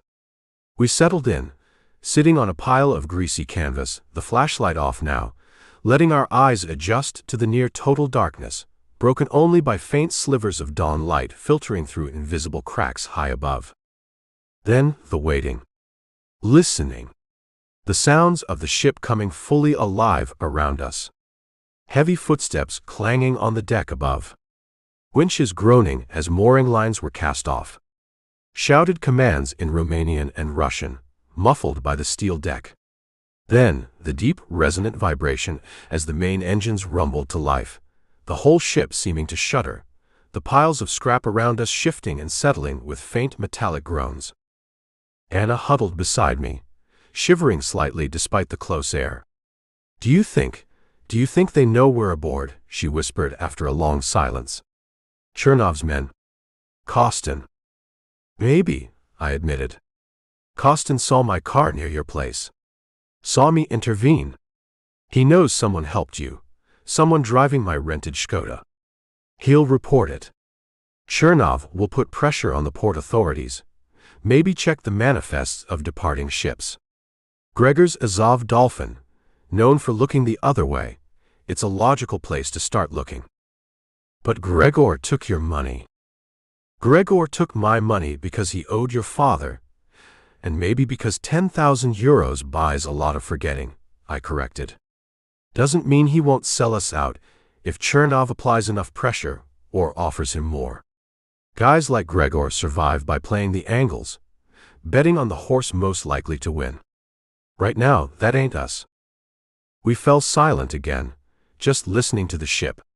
The vibration smoothed out as we cleared the harbor entrance, the motion changing to the slower, deeper roll of the open sea. We were moving. Escaping Constanța. A small knot of tension eased in my chest, but only slightly. Suddenly, heavy footsteps clanged directly above us, near the No. 2 hold hatch. Voices, muffled but sharp, arguing. Then, the unmistakable sound of the hatch locking wheel being spun. Anna gasped, pressing back against the scrap metal behind us. I drew the Makarov silently, heart pounding. Were they coming down? A search party? Had Gregor already betrayed us? The hatch creaked open. A rectangle of brighter daylight appeared high above. Figures peered down into the darkness. Flashlight beams stabbed into the hold, sweeping across the mountains of scrap, glinting off wet metal. "Anything?" a voice shouted down, harsh, impatient. Sounded like Georgi, Chernov's dockside bull. "Nothing but rust, boss," another voice yelled back up. "Place stinks." Gregor said he checked it empty before loading. "Check again." George roared. Chernov wants confirmation. That foreign bastard who grabbed the girl could be anywhere. The flashlight beams swept closer to our hiding spot. I held my breath, flattened against the cold steel, shielding Anna with my body. The beam lingered on the pile of scrap directly in front of us, then moved on, sweeping deeper into the hold. More shouting from above. Then, after what felt like an eternity, the hatch slammed shut again, the locking wheels spun tight. Darkness and silence returned, broken only by the ship's steady thrum and the slosh of bilge water. Anna let out a long, shuddering breath beside me. They were looking for us. Looks like it, I confirmed grimly. Means Chernov knows we likely tried to get out by sea. Means he might alert coastal patrols. Maybe in Bulgaria too. I holstered the Makarov. Also means Gregor didn't rat us out. Yet. That bought us time.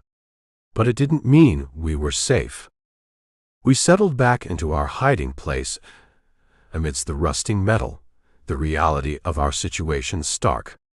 We were fugitives, hidden in the stinking hold of a tramp freighter, relying on the dubious loyalty of a captain likely weighing his options, sailing into potentially hostile waters, hunted by a powerful crime lord, and possibly by my own former agency under Thorne's direction. The Azov Dolphin plowed steadily eastward across the Black Sea. Varna was maybe 14 hours away. A lot could happen in 14 hours. I leaned my head back against a cold steel plate, closed my eyes, not sleeping, just conserving energy, listening to the ship's heartbeat. Acutely aware of Anna's fragile presence beside me, feeling the weight of Thorne's betrayal and the long, dark voyage ahead. This escape wasn't just beginning. It felt like we were already submerged, hoping the pressure wouldn't crush us before we reached the surface, if there even was a surface to reach anymore. Chapter 12. The number 2 hold of the Azov Dolphin was less a hiding place, more a tomb full of rusting metal ghosts. Darkness pressed in, thick and absolute once the hatch slammed shut, broken only by the faintest slivers of light filtering through unseen gaps high above. The air tasted like stale iron and dampness, heavy with the smell of bilge water somewhere below the groaning floor plates. Every movement the ship made, the slow deep roll as we hit the open sea, the shudder as the old engines found their rhythm, the occasional sharp clang from shifting scrap metal nearby, echoed unnervingly in the vast cavernous space. We found our nest deep in the forward section, a small pocket sheltered by a leaning wall of sheared steel plate and a jumble of what looked like defunct boiler parts. Relatively stable, offered some protection from shifting cargo, and about as far from the main access hatch as we could get. Didn't make it comfortable. Didn't make it safe. Just made it marginally less likely we'd be discovered by accident. Hours passed, marked only by the changing sounds of the ship and the slow creep of exhaustion in my bones. Anna huddled nearby, knees drawn up, clutching her purse, saying nothing. The initial adrenaline of escape had worn off, leaving behind the stark reality of our situation. Fugitives, penniless, except for the emergency cash I'd mostly spent, hidden like rats in the belly of a rusting freighter, captained by a man whose loyalty extended precisely as far as the 10,000 euros I'd given him, sailing towards a destination that offered no guarantee of sanctuary. "You should try to sleep," I murmured eventually, my voice sounding loud in the relative quiet between ship groans. She shook her head, didn't look at me. "How can anyone sleep?" she whispered back, her voice tight. "Knowing they are hunting us?" Chernov. "Kostin, maybe your people too." "My people aren't my people anymore," I said flatly. Thinking of Thorne's cold dismissal, the order to neutralize the liability. "We're on our own." "Who are you?" she asked then, turning to face me, her eyes trying to penetrate the gloom. "Really? Not Ben Carter, the surveyor. The men back at my apartment building. You dealt with them like a professional soldier. Like one of Chernov's own men, but different." I hesitated. Telling her the truth, CIA, Special Activities Division, rogue operative, felt like handing her a weapon she could use against me if Gregor decided to sell us out in Varna. But after what she'd risked, after what I dragged her into, she deserved more than cheap lies. Let's just say, I chose my words carefully, I used to work for people who deal with situations like Chernov. Sometimes helping them, sometimes stopping them. Right now, my former employers and Chernov likely have a common interest in seeing me disappear. Permanently. Anna absorbed this, shivering slightly despite the hold's clammy air. So, helping me, you defied your own people? My orders were clear, I admitted, the memory of Thorne's cold directive still burning. Your safety wasn't part of the equation once the energy deal became priority. You were deemed expendable. She flinched, pulling her arms tighter around her knees. Expendable, she repeated softly, bitterness mixing with fear. Like my father's business. Like the dockworkers Chernov uses and discards. Like everyone who gets in his way. She looked up at me again. Why didn't you follow your orders? Why risk everything for me? It was a question I didn't have a neat answer for. Was it a flicker of conscience? A refusal to be Thorne's disposable tool anymore? A purely pragmatic decision that Anna, alive with her knowledge, might still be useful against Chernov or Ouroboros down the line. Maybe all of the above.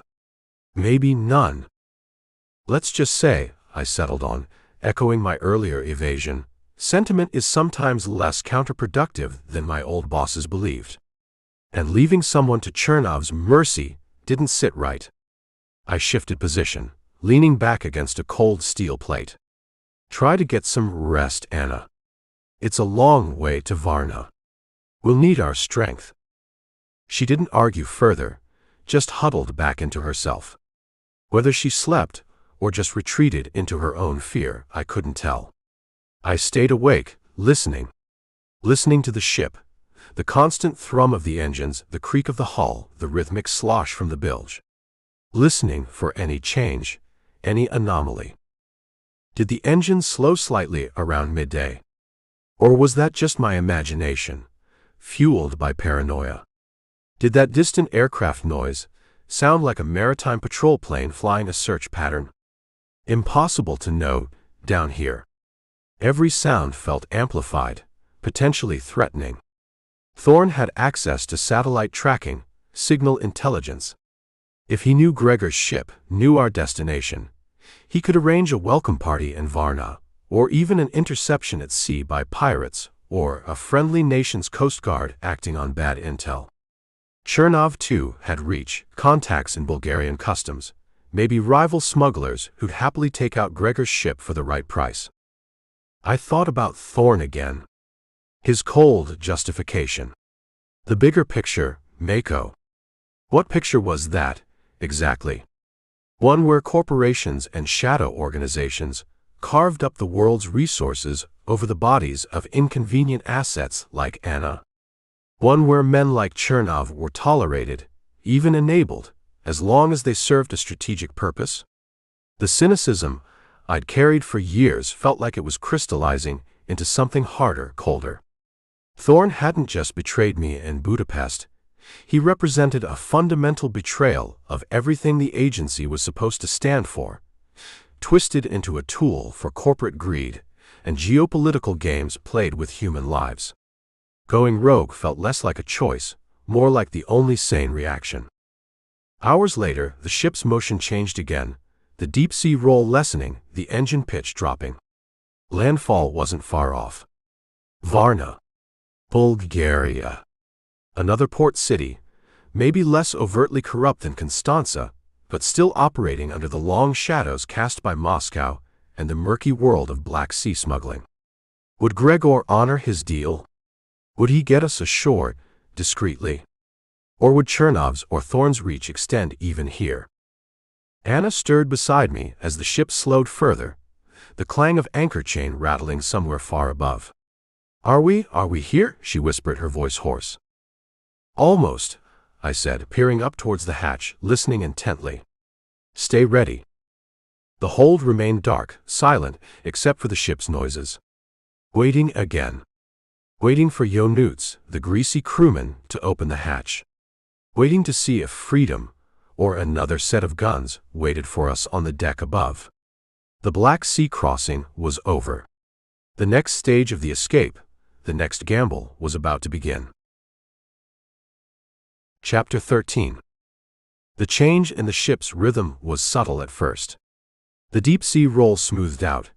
The steady thrum of the diesel engines dropped a notch, replaced by more frequent adjustments in pitch and speed. Then came the distant clatter of anchor chain. Not docking yet, but holding position somewhere offshore, likely waiting for the pilot boat or port clearance. Varna. We were here, or close enough. Hours passed in the stifling darkness of the No. 2 hold. Hours spent listening, waiting, muscles cramped, nerves stretched thin as old rubber bands. Anna huddled silently beside me, in our nest of scrap metal, clutching the St. Christopher medal her cousin gave her back in Constanța.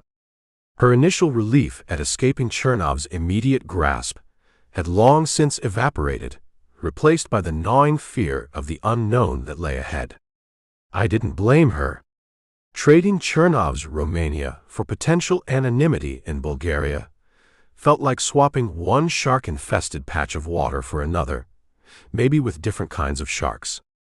Finally, near dawn again by my internal clock, we heard heavy footsteps clanging on the deck above, followed by the familiar protesting groan of the No. 2 hatch locking wheel being spun. We both tensed, hands instinctively reaching for weapons.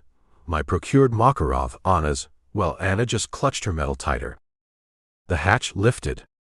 Silhouetted against the gray pre-dawn sky stood Ionuț, the greasy, taciturn crewman who'd locked us in. He peered down into the darkness, his expression unreadable. Didn't say a word, just jerked his head upwards. Time to go. Climbing that rusty ladder back into the cool, damp air of the main deck felt like emerging from a grave. The deck was quiet, most of the crew likely below or preparing for docking maneuvers. The Azov Dolphin was moving slowly now, easing towards a berth in a section of Varna's port that looked remarkably similar to the industrial quays we'd left behind in Constanța. Maybe slightly less dilapidated, but just as gritty, smelling of brine, diesel, and seaweed.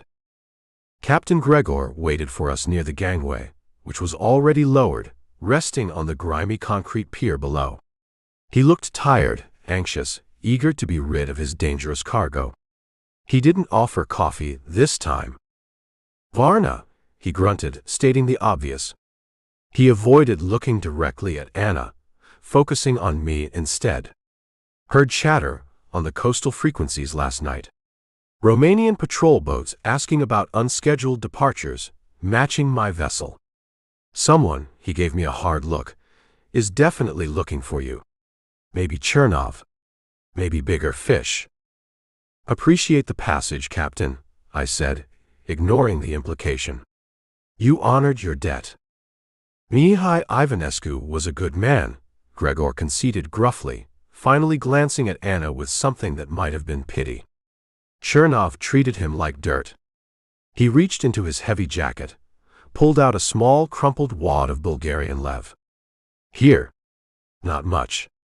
Enough for a taxi, maybe a cheap room for one night. Then you are on your own." He shoved the bills into my hand. "Now get off my ship, before your trouble becomes my trouble." "Thank you, Captain," Anna whispered, her voice barely audible. Gregor just grunted again, turned his back, and walked towards the bridge, already shouting orders at Ionuț about securing the lines. No fond farewells.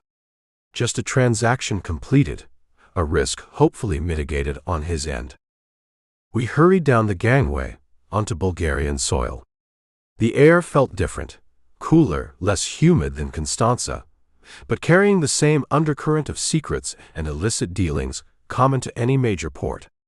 Trucks rumbled past, dockworkers shouted in Bulgarian, cranes creaked nearby. Nobody gave us a second glance. Two more disheveled figures emerging from the bowels of a tramp freighter were just part of the scenery here. "Where do we go?"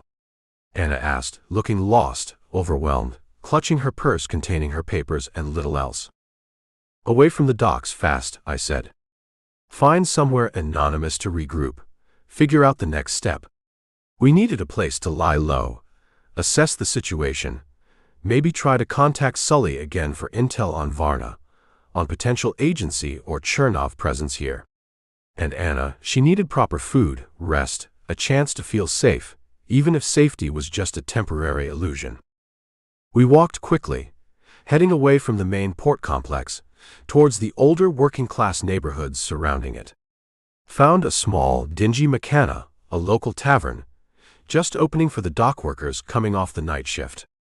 Went inside, ordered strong coffee and some kind of greasy pastry that passed for breakfast.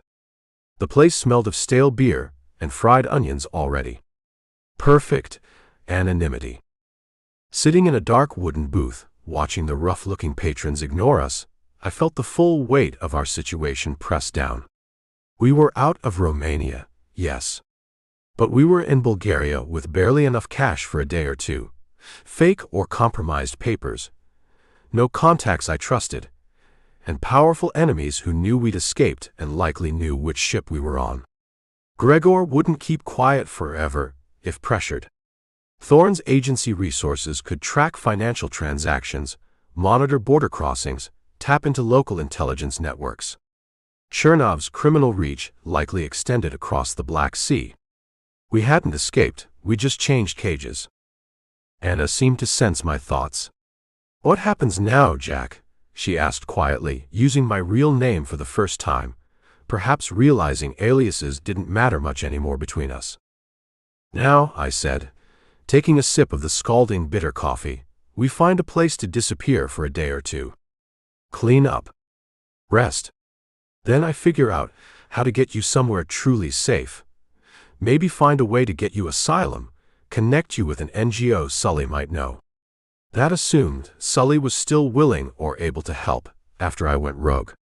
And I figure out my own next move. Against Thorne? Against Chernov? There was fear in her voice, but also that flicker of resilient anger I'd seen before. "Against whoever is pulling the strings," I said grimly. "This Ouroboros thing, the energy deal. Chernov. Thorne, it's all connected. I stumbled into something big back there, in Constanța. Bigger than just gas fields or arms smuggling. I thought about the symbol, the whispers of biotech, the sheer ruthlessness. Someone is playing a very long, very dangerous game." I finished my coffee. First step, find a room cheap enough that Gregor's coffee money lasts more than one night. We paid the bill, stepped back out into the Varna morning. The city felt gray, unwelcoming under an overcast sky. Another port, another set of shadows to navigate. The escape from Romania was complete, but the journey felt like it was just beginning, heading deeper into uncharted, treacherous waters. Chapter 14. Varna wasn't Constanța, but it wasn't exactly Switzerland either. The cheap room Kincaid found for them near the train station, third floor, peeling paint overlooking a square where stray dogs seemed to outnumber pedestrians, felt marginally less hostile than the dockside tavern, but the feeling of being exposed, hunted, lingered like the damp chill off the Black Sea.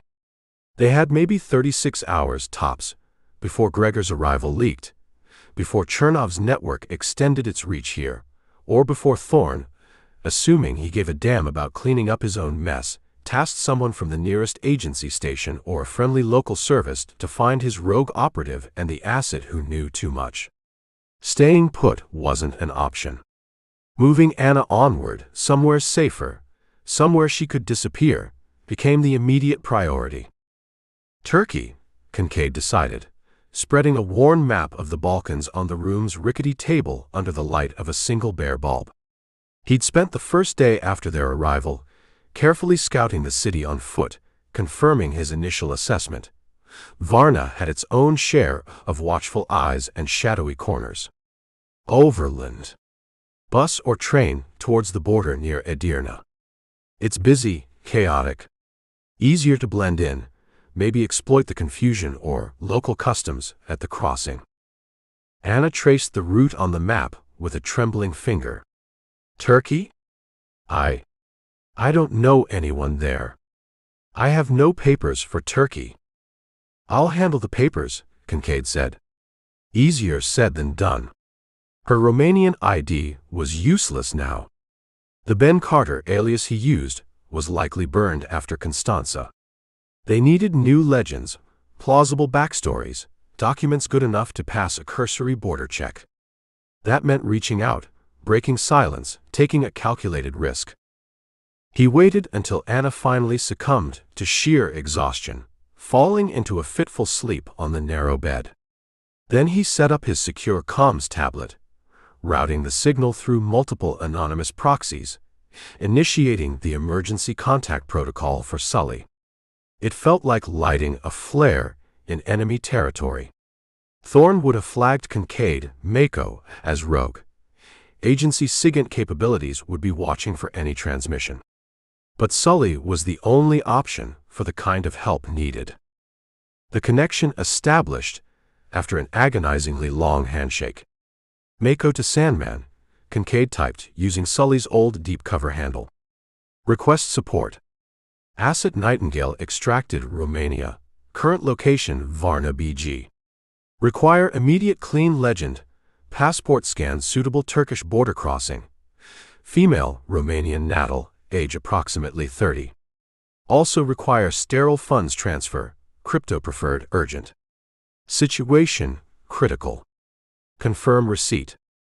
He waited, watching the street outside the grimy window, every passing car headlight making him flinch. Finally, a reply. Sandman to Mako. Confirmed rogue designation, active your handle. Comms highly compromised. This channel unsafe prolonged use. Acknowledged request.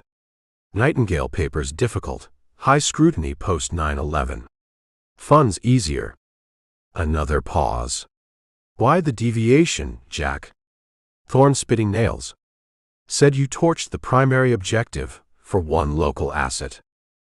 Kincaid typed back, keeping it brief. Objective, corrupted. Asset marked expendable for political, corp gain. Unacceptable loss. Sully's reply was almost immediate. Understood. Stand by. Followed minutes later by, check dead drop point Golf 7, Varna Central Library, specific reference book spine, tomorrow 1100 local for Nightingale package. Small crypto transfer initiated wallet code Bravo Zulu 9. Use fast. Go dark, Jack. They are actively hunting now. Thorne put out the word, unofficial sanction. Unofficial sanction. Meaning, deniable termination order. Thorne wasn't just letting him go rogue, he wanted him erased. And Sully, bless his cynical heart, had just confirmed he could help, but also that the clock was ticking faster and louder than ever. Kincaid scrubbed the connection, getting Anna ready while simultaneously trying to throw Chernov and Thorne off their scent required playing Thorne's own game, misdirection. The next morning, Ben Carter made some deliberately clumsy inquiries at the Varna ferry terminal about passage to Odessa, Ukraine. Later, using a public internet terminal, he searched for flights from Varna to Vienna, using easily traceable search terms. He even bought 2 bus tickets, under his own potentially flagged Carter alias and a generic female name, heading north towards Bucharest, making sure the ticket agent got a good look at him. Let them chase ghosts north while Kincaid and Anna headed south. At precisely 1100, Kincaid entered the Varna Central Library, a dusty, echoing place smelling of old paper and neglect. Found the designated reference book in the history section, The Thracian Hordes. Ran his fingers along the spine, felt the slight bulge. Palmed the hidden micro SD card containing Anna's new identity, Elena Petrova, student researcher, complete with a high-quality passport scan Sully must have pulled from God knows where. Back in the relative squalor of the rooming house near the train station where he'd moved Anna, after ditching the first motel, he briefed her. All right. You're Elena Petrova now. Student. heading to Istanbul for university research. Memorize the details. He handed her the small bundle of Lev Gregor had provided, supplemented by euros, converted from Sully's crypto transfer. This gets us bus tickets south, maybe a cheap room near the border. We travel separate on the bus. Don't acknowledge each other unless absolutely necessary. We meet on the other side of the Turkish border crossing at Kapitan Andreevo. If one of us doesn't make it. Anna looked at him, her fear warring with a newfound resolve. I understand the risks, Jack. She tucked the SD card with her new identity carefully away. Thank you for not leaving me. Haven't gotten you clear yet, I reminded her gruffly. Stay alert. Trust no one. Especially not me, if it comes down to it. They left the rooming house separately, melting into the afternoon crowds heading towards the Varna bus station. Kincaid bought his southbound ticket first, under another bland alias. Anna bought hers minutes later, becoming Elena Petrova. The plan was in motion. Simple, desperate, relying on misdirection, speed, and a hell of a lot of luck. They needed to get out of Varna, race south, cross the border before Thorne's agency network or Chernov's Balkan contacts realized the northbound trail was cold. The extraction plan was laid. Now came the execution. And Kincaid had a nasty feeling that somewhere between here and Turkey, the real price of defying Marcus Thorne was about to come due. Chapter 15. The Varna bus station was a study in controlled chaos and stale cigarette smoke. People milled about, clutching worn suitcases and plastic bags, faces etched with weariness or anxious anticipation. Uniformed militia with bored expressions watched the entrances, their eyes occasionally flicking over the crowd with predatory indifference. Blending in wasn't hard. Looking slightly desperate and down on your luck seemed to be the prevailing fashion. I bought my ticket first, one way to Haskovo, a town close enough to the Turkish border, using the bland Peter Hoffman alias from a backup set of papers Sully had included in the Varna dead drop package. Paid cash. Got a numbered seat assignment near the back. Then I melted back into the throng near the departure bays, watching. Anna arrived 10 minutes later, as planned. She looked different. The severe bun was gone, her dark hair now loose, framing a face scrubbed clean of makeup, making her look younger, more vulnerable. She wore simple traveler's clothes, jeans, a loose cotton blouse, sturdy walking shoes, and carried a small backpack instead of her usual handbag. She looked like Elena Petrova, the student researcher heading south, convincingly anonymous. But I could see the terror still lurking deep in her eyes as she scanned the station, looking for me without appearing to look. She bought her ticket to the same destination, paid cash, received her seat assignment, deliberately several rows ahead of mine on the opposite side, and then found a bench to wait, pretending to read a frayed paperback. Good discipline, under pressure. Boarding was a slow shuffle. I kept my distance from Anna, just another anonymous passenger finding his seat. The bus itself was an aging Mercedes beast, smelling faintly of diesel fumes, unwashed bodies, and something vaguely like boiled cabbage. I took my window seat, slouched down, pulled a worn baseball cap lower over my eyes, and watched the other passengers settle in, families with crying babies, stoic old women in black headscarves, groups of young men talking too loudly, a couple of obvious hustlers sizing up the tourists. Anyone could be watching. Anyone could be reporting back to Chernov or Thorne. The paranoia was a constant hum beneath my skin. The bus finally lurched away from the station, grinding its gears, pulling out into the Varna traffic. We headed south, leaving the Black Sea coast behind, plunging into the Bulgarian interior. Flat plains initially, checkered with sunflower fields and occasional villages, gave way gradually to rolling hills dotted with vineyards and small farms. The landscape felt ancient, weary, scarred by history. I watched Anna, occasionally from my seat near the back. She kept her head down, ostensibly reading her book, but I saw her knuckles were white where she gripped the paperback. She looked terrified, trying desperately not to show it. The weight of my responsibility for her felt heavy, suffocating. I was the one who approached her, recruited her, promised her, what? A chance. Now I was dragging her across borders, hunted by God knew who, relying on fake papers and dwindling cash, heading towards an uncertain future. Thorne's words echoed, "Sentiment is counterproductive." Maybe he was right. But looking at Anna, I knew I couldn't have made a different choice back in that Constanța motel room. The journey took hours.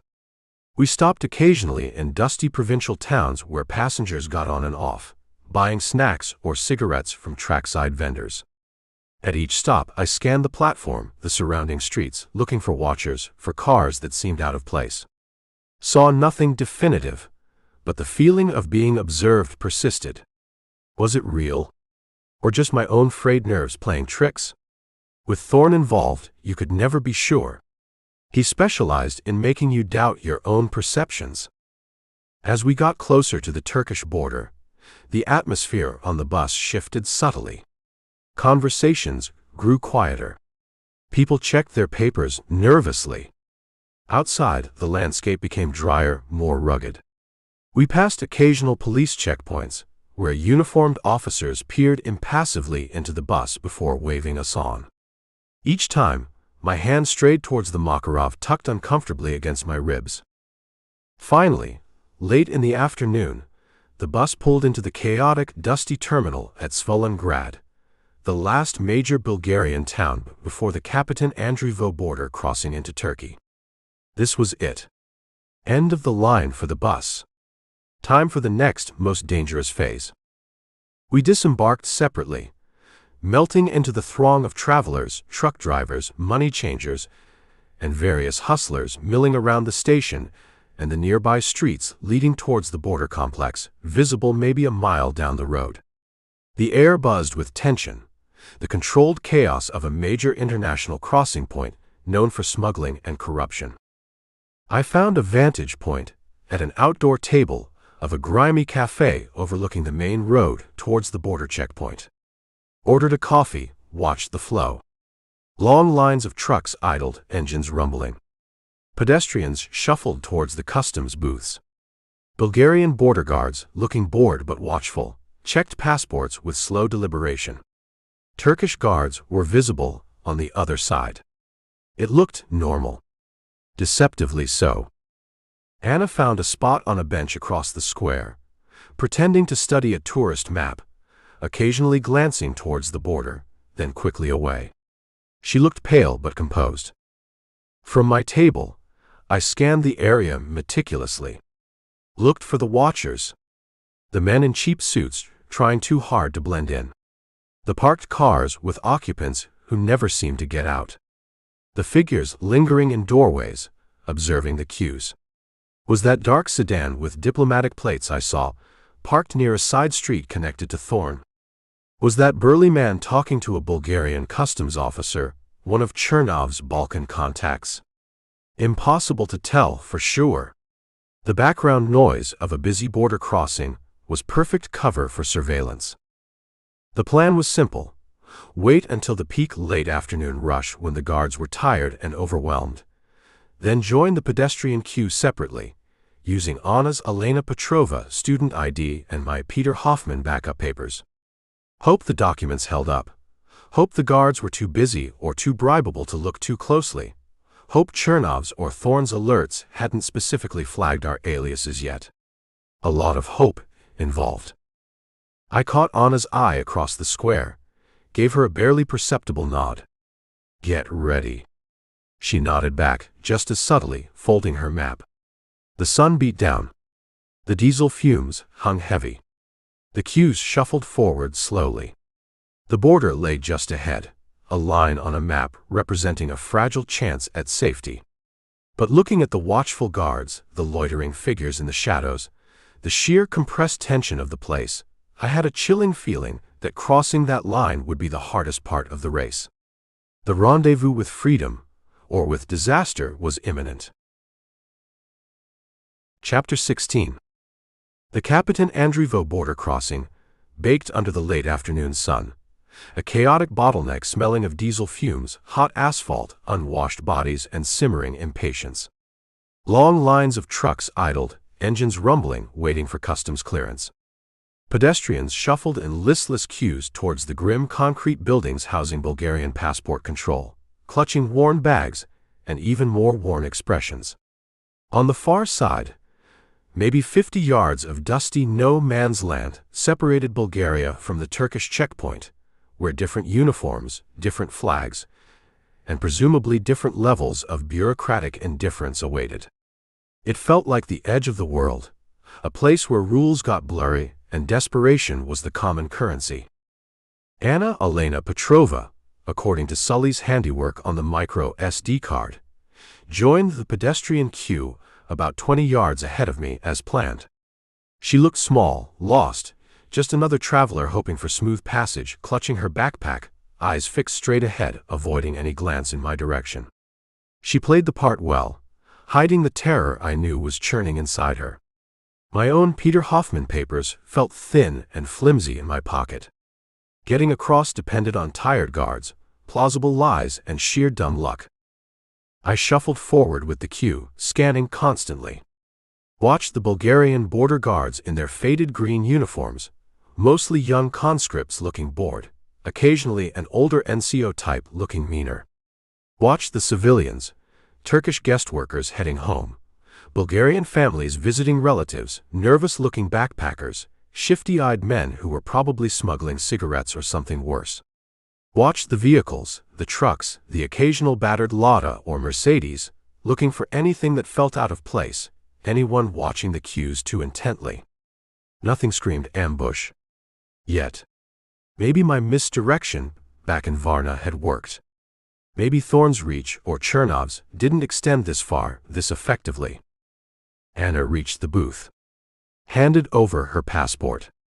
The guard, a young man with bad skin and bored eyes, barely glanced at her, took the document, started keying information into his ancient computer terminal. Standard procedure. My turn was next. I took a breath, started mentally rehearsing Hoffman's thin backstory.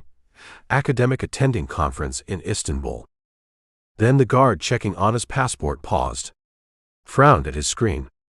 Looked up at Anna, then back at the screen. He muttered something into a microphone clipped to his uniform. Anna tensed, almost imperceptibly. Across the crowded checkpoint area, near a customs shed, a figure detached himself from the shadows.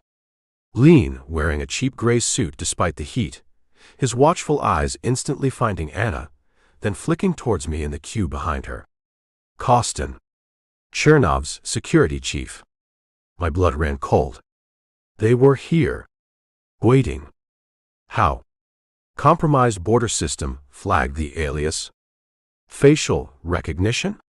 Or just smart prediction based on the Varna escape? Didn't matter. The trap was sprung. Kostin gave a sharp, almost invisible hand signal.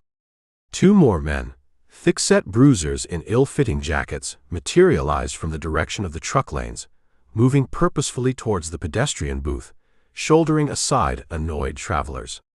The young border guard saw them coming, saw Kostin's signal, his face paling. He fumbled Anna's passport back towards her, suddenly waving her through with panicked urgency. Plisa. Go. Acom. Get out. Now. Too late. Kostin and his men reached the booth just as Anna turned, relief warring with confusion on her face. Ivanescu. Kostin barked, his voice cutting through the border noise. He grabbed her arm. Viktor Chernov sends his regards. The two bruisers moved past him, directly towards me, hands reaching inside their jackets. No time for surrender. No time for negotiation. I shoved the person in front of me aside, drawing the Makarov as I moved, shouting, Anna. Down. She reacted instantly, dropping low behind a concrete barrier near the booth. Kostin, surprised by the sudden resistance, dragged her further behind cover while trying to draw his own weapon.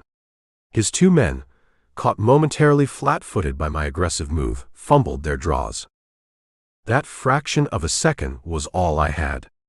I fired twice at the nearest bruiser, center mass, saw him stagger back, clutching his chest. Spun, fired again at the second one just as he brought his pistol up. Missed his chest, hit his shoulder, spinning him around with a howl of pain. Chaos erupted. Civilians screamed, dropping bags, diving for cover behind cars, trucks, anything solid. Truck horns blared. The Bulgarian guards, startled into action, started shouting commands, some raising their rifles uncertainly, not sure who to shoot at in the sudden melee. Kostin, using Anna as a partial shield behind the barrier, returned fire, his shots kicking up concrete chips near my head. I ducked behind a large, overflowing trash bin, the Makarov feeling terrifyingly light now. Maybe 3 rounds left. Kincaid. Kostin yelled over the din, confirming he knew exactly who I was. Give it up. You can't escape. Chernov wants the girl, and he wants you. More of Chernov's men were appearing now, emerging from parked cars or nearby buildings, alerted by the gunfire, fanning out, cutting off the route towards the Turkish checkpoint barely 30 yards away. They weren't bothering with subtlety anymore, brandishing AKs and shotguns. Even some of the previously bored-looking border guards seemed to be subtly repositioning, taking angles that conveniently didn't cover Kostin's position, but definitely covered mine. Compromised. Definitely compromised. I needed to break through, get to Anna, get across that damn line into Turkey where jurisdiction, at least, became complicated. I risked a glance from behind the bin. Saw Kostin trying to drag a resisting Anna back towards the Bulgarian side, towards a waiting dark sedan. Saw the remaining Ouroboros bruiser providing covering fire. Saw the other newly arrived thugs forming a cordon. Had to move. Had to create an opening. I scanned desperately. Saw a parked truck nearby, engine idling, driver presumably hiding inside, hauling timber, logs piled high, secured by chains. Risky, stupid, but maybe. Fired my second-to-last round towards Kostin, forcing him and Anna lower behind their barrier. Then I sprinted from cover, zigzagging towards the timber truck, ignoring the shots kicking up dust around me. Reached the truck's cab. Yanked the door open. The driver, a terrified man with a huge mustache, stared at me wide-eyed. Out. I yelled, waving the Makarov. He didn't need asking twice, scrambling out the passenger side and disappearing under the chassis. I leapt into the cab. Found the release lever for the load-securing chains. Prayed it wasn't rusted solid. Yanked it hard. With a groan and a screech of protesting metal, the chains released. Tons of heavy timber logs cascaded off the flatbed onto the pavement between me and Kostin's position near the customs booth, creating an instant chaotic barricade of rolling, bouncing wood. Shouts of alarm, confusion. Kostin and his men were momentarily cut off, forced back by the rolling logs. It was the break I needed. I jumped from the truck cab, sprinted towards the barrier where Anna was still crouched, grabbed her arm. Move. Towards Turkey. Now. We ran, stumbling over scattered luggage and debris, heading for the no-man's land between the checkpoints, as Bulgarian guards yelled impotently and Kostin's men tried to fire around the unexpected log pile. Bullets whined past. We were exposed, maybe 15 yards from the Turkish side, when Kostin himself appeared again, vaulting over the logjam, his face contorted with rage, raising his pistol for a clear shot. The ambush wasn't over. It was just getting started. Chapter 17. Kostin came over the logjam like a greyhound, smooth and fast, landing light on the dusty pavement of the no-man's land between the checkpoints. His pistol was already up, rock steady despite the chaos, aiming straight at my chest as I hauled Anna towards the Turkish side, maybe 20 yards away. No finesse now, no veiled threats. Just cold determination. I shoved Anna hard, sideways, sending her stumbling towards a concrete customs barrier, as Kostin's first shot cracked past my ear, close enough to feel the heat. I dropped low, bringing up the Makarov I'd scooped clips for back in Constanța, thank God for small miracles, and fired twice towards Kostin, aiming for center mass, trying to drive him back, by Anna those crucial seconds to reach cover. My shots went wide, firing uphill from a crouch, adrenaline singing, kicking up dust near Kostin's feet but not deterring him. He sidestepped coolly, lining up another shot, ignoring the general bedlam erupting around us. Civilians screamed and scrambled. Truck drivers laid on their air horns, adding to the cacophony. Bulgarian guards shouted conflicting orders, some taking cover, others hesitantly raising their rifles, clearly unsure who the designated bad guys were in this sudden border shootout. Kostin's remaining thugs, maybe 2 or 3, were fanning out behind him, trying to get flanking angles. We were caught, completely exposed between the last Bulgarian booth and the first Turkish one. Anna pressed herself against the concrete barrier, looking back at me, her face a mask of terror. Kostin ignored her for the moment, focusing on me, the primary threat, the professional who needed putting down first. He took careful aim again. Then Anna moved. It wasn't a calculated tactical decision. It felt like pure, unadulterated fury born of desperation. A final, defiant roar against Chernov and the men who served him. She surged up from behind the barrier, not running towards Turkey, but stepping towards Kostin, towards the gunfire. "Criminalule," she screamed, her voice raw, piercing through the noise, aimed directly at the Bulgarian guards still dithering near their booths. "Uchigaz al Louis Chernov. Ar Bombay. Opreste L. Criminal. Chernov's killer. He has bombs. Stop him." The effect was instantaneous. Accusing Kostin directly, naming Chernov, shouting about bombs in the tense atmosphere of a Balkan border crossing, it was like throwing gasoline on a fire. The Bulgarian guards, already jumpy, reacted instinctively to the immediate, specific threat Anna painted. Several raised their rifles towards Kostin now. Others yelled fresh alarms into their radios. Utter confusion reigned. Simultaneously, Anna hurled the only weapon she had, her worn leather handbag, straight at Kostin's face. It wasn't much, but it was unexpected. Kostin flinched involuntarily as the bag flew towards him, his carefully aimed shot spoiling, whizzing harmlessly over my head as I hugged the dirt. That was the moment. The chaos Anna created, the split-second distraction. "Anna. Run. Turkey." I yelled, pushing myself up, firing the Makarov again towards Kostin's position, not aiming to hit, just to keep his head down during the crucial seconds Anna's outburst had bought us. This time, Anna didn't hesitate. She spun around and sprinted, legs pumping, head down, covering the last 10 yards towards the Turkish checkpoint booth like an Olympic runner fleeing the starting gun. Kostin recovered instantly, snarling in rage, realizing he'd been momentarily distracted by the woman and her handbag. He ignored the confused shouts of the Bulgarian guards, ignored me for a split second, and swung his pistol towards Anna's fleeing back. He wouldn't let his primary target, the leak, escape. I saw his intention, saw the cold certainty in his eyes. No time to reload, no time for careful aim. I launched myself forward from my prone position, tackling Kostin low around the knees just as he fired. His shot went wild, high into the air. We crashed to the ground together, in a tangle of limbs, dust, and fury. He was strong, wiry, fighting with cold, professional viciousness, trying to bring the pistol back around towards my head. I drove my elbow hard into his ribs, heard a satisfying crack. He gasped, momentarily losing his grip on the weapon. I slammed his gun hand against the pavement, sending the pistol skittering away into the chaos. His thugs were closing in now, firing towards us. Bullets skipped off the asphalt nearby. Cordell, where was Cordell? Still pinned down back near the compound entrance? No sign of him. Just me, Kostin, and his approaching muscle.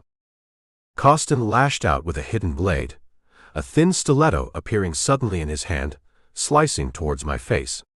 I rolled away, felt the blade rip through my sleeve, drawing blood from my arm again. Came up onto my knees, grabbing the discarded Makarov. Maybe one round left, maybe none. But Anna had made it. I saw her stumble past the Turkish checkpoint, saw bewildered Turkish guards pull her behind their booth, out of the direct line of fire. She looked back once, her eyes locking with mine for a fraction of a second, filled with terror, relief, and something else, resolve. She had stood up. She had fought back in her own way. Kostin lunged again, knife flashing. No time left for me either. I raised the Makarov, hoping for that last round, aiming for his chest as his thugs closed in from either side, weapons leveled. The border hadn't offered sanctuary, just shifted the battlefield, and the reckoning felt immediate, final. Chapter 18. Kostin was fast, wiry, all sharp elbows and ruthless efficiency. His knife flickered like a viper's tongue, aiming for my eyes, my throat. I blocked the first slash with my forearm, felt the blade slice through fabric and skin, hot pain flaring. We rolled on the dusty pavement between the idling trucks and the concrete barriers, locked in a desperate, grunting struggle. My empty Makarov was useless, except as a club, but getting the space to swing it was impossible. Kostin pressed his advantage, trying to drive the stiletto home. His thugs, the two remaining bruisers, were closing in, weapons leveled, momentarily hesitant to fire with their boss tangled up with me, but their hesitation wouldn't last. Pinned beneath Kostin, his cold eyes glaring down at me, his knife hand straining against my desperate block, I saw it over his shoulder. Anna, peeking out from behind the relative safety of the Turkish customs booth. Her face was a mask of sheer terror, watching me, about to be overwhelmed, about to die right in front of her on this miserable strip of no man's land. Then something changed in her eyes. The terror didn't vanish, but something else ignited alongside it, a fierce, unexpected blaze of defiance.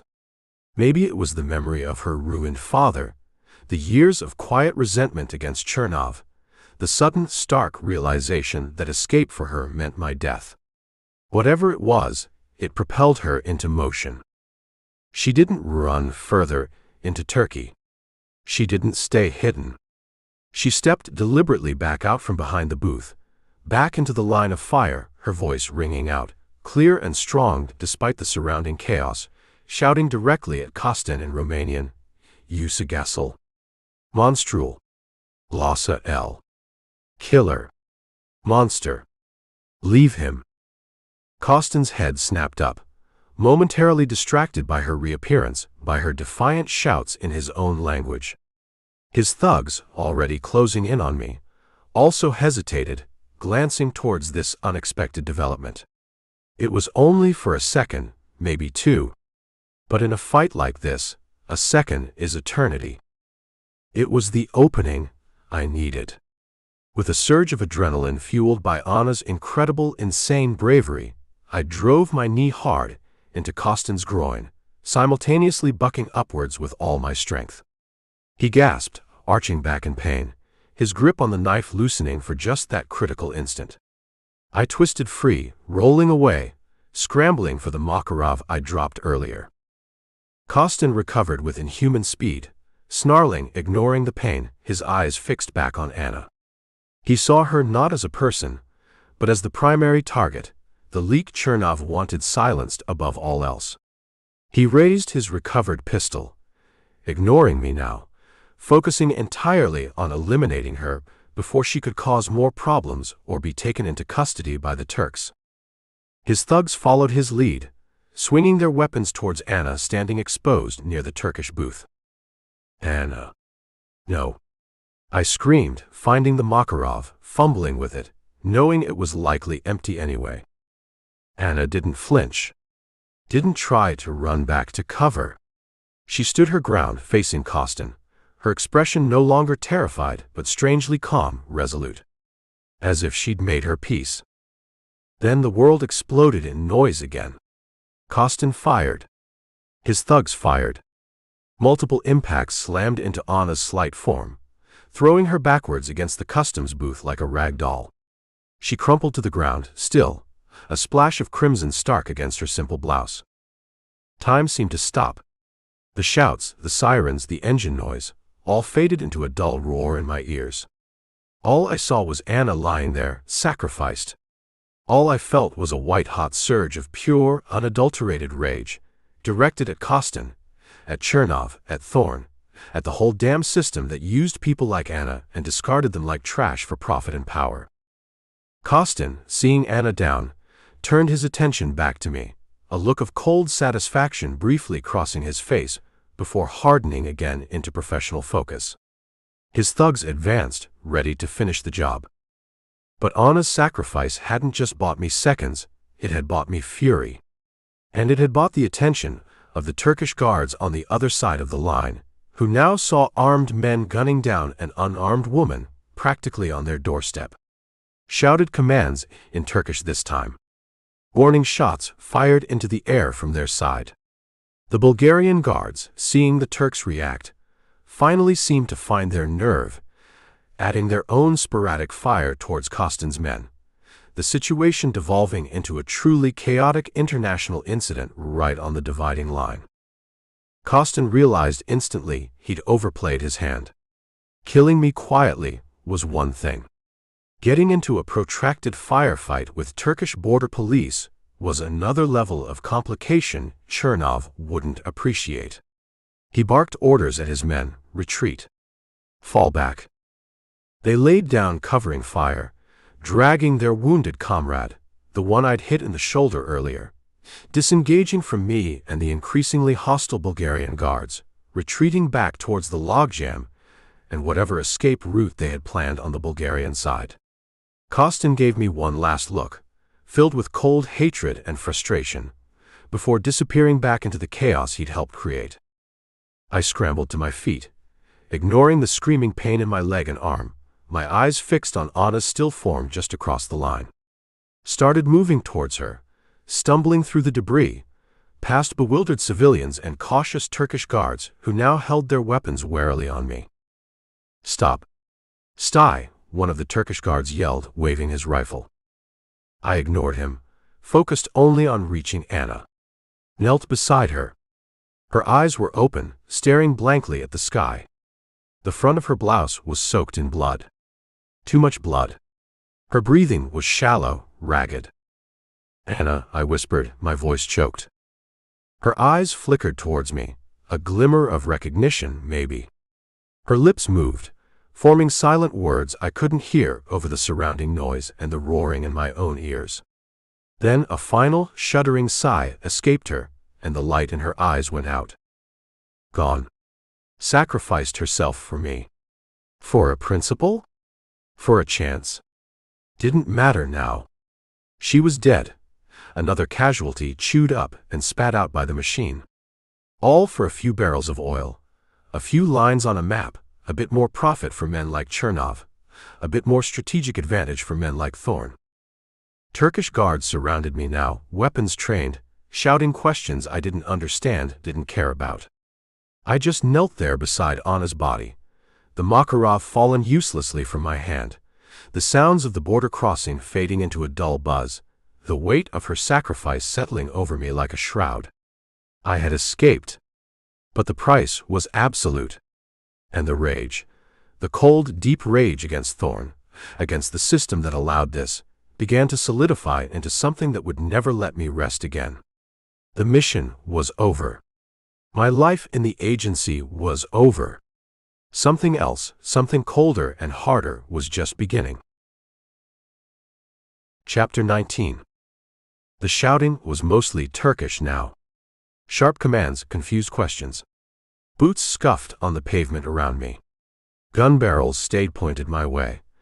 But the immediate killing intent seemed to have receded slightly, replaced by bureaucratic caution, and the universal desire to avoid an international clusterfuck right on the zero line. Anna lay still on the dusty asphalt, just feet away, a tragic punctuation mark between two countries. Kostin and his remaining thugs had vanished back into the Bulgarian chaos, Sirens wailed louder over there now. Maybe the local cops finally deciding to show up once the main shooting stopped. Someone hauled me roughly to my feet. Turkish border police. Stern faces under flat-topped caps, rifles held ready.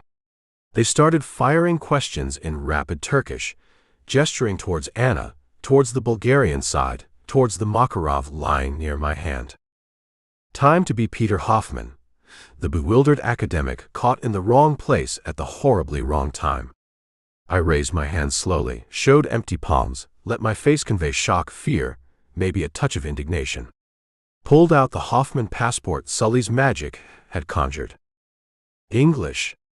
I tried, keeping my voice shaky. Please, English. I don't understand. There was shooting. Bulgarians, that man. I pointed vaguely where Kostin had been. He shot her. She fell right in front of me.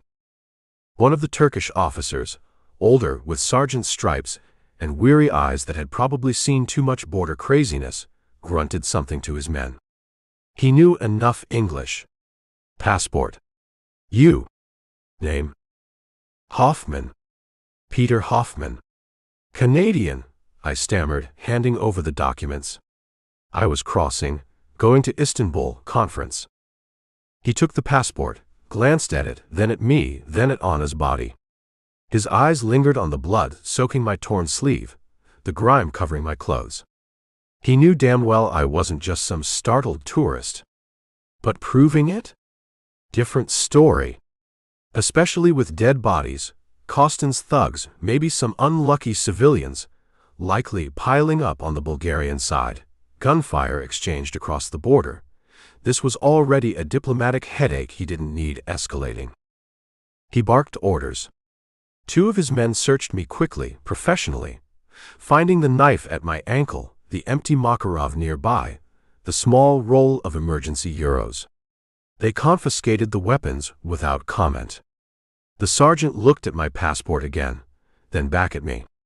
He asked more questions. Where was I coming from? Why was I near the gunfire? Did I know the woman? I stuck to my story. Walking towards the crossing, heard shots, dived for cover. The woman fell nearby, pure chaos. Plausible denial. Weak, but maybe enough. He conferred with his men again, in rapid Turkish. Looked back towards Bulgaria, where shouting and sirens still echoed. Looked at Anna's body, being carefully covered now by one of his own men. Looked back at me, trapped inconveniently on his side of the line. He sighed, clearly wanting this problem to just go away. He handed my passport back, kept the knife and the Makarov. You? He pointed towards the Turkish customs building. Wait there. Questions later. He gestured for two of his men to escort me. They didn't put hands on me, just walked close, rifles held ready, guiding me away from the immediate scene, away from Anna, towards a drab administrative office inside the Turkish checkpoint building. They left me on a hard plastic chair, under a buzzing fluorescent light, one guard standing impassively by the door. Waiting. For what? More questions. A quiet handover to someone else. Maybe someone Thorne could reach. I sat there, adrenaline fading, leaving behind a vast echoing emptiness and the searing image of Anna falling. She stepped out to save me.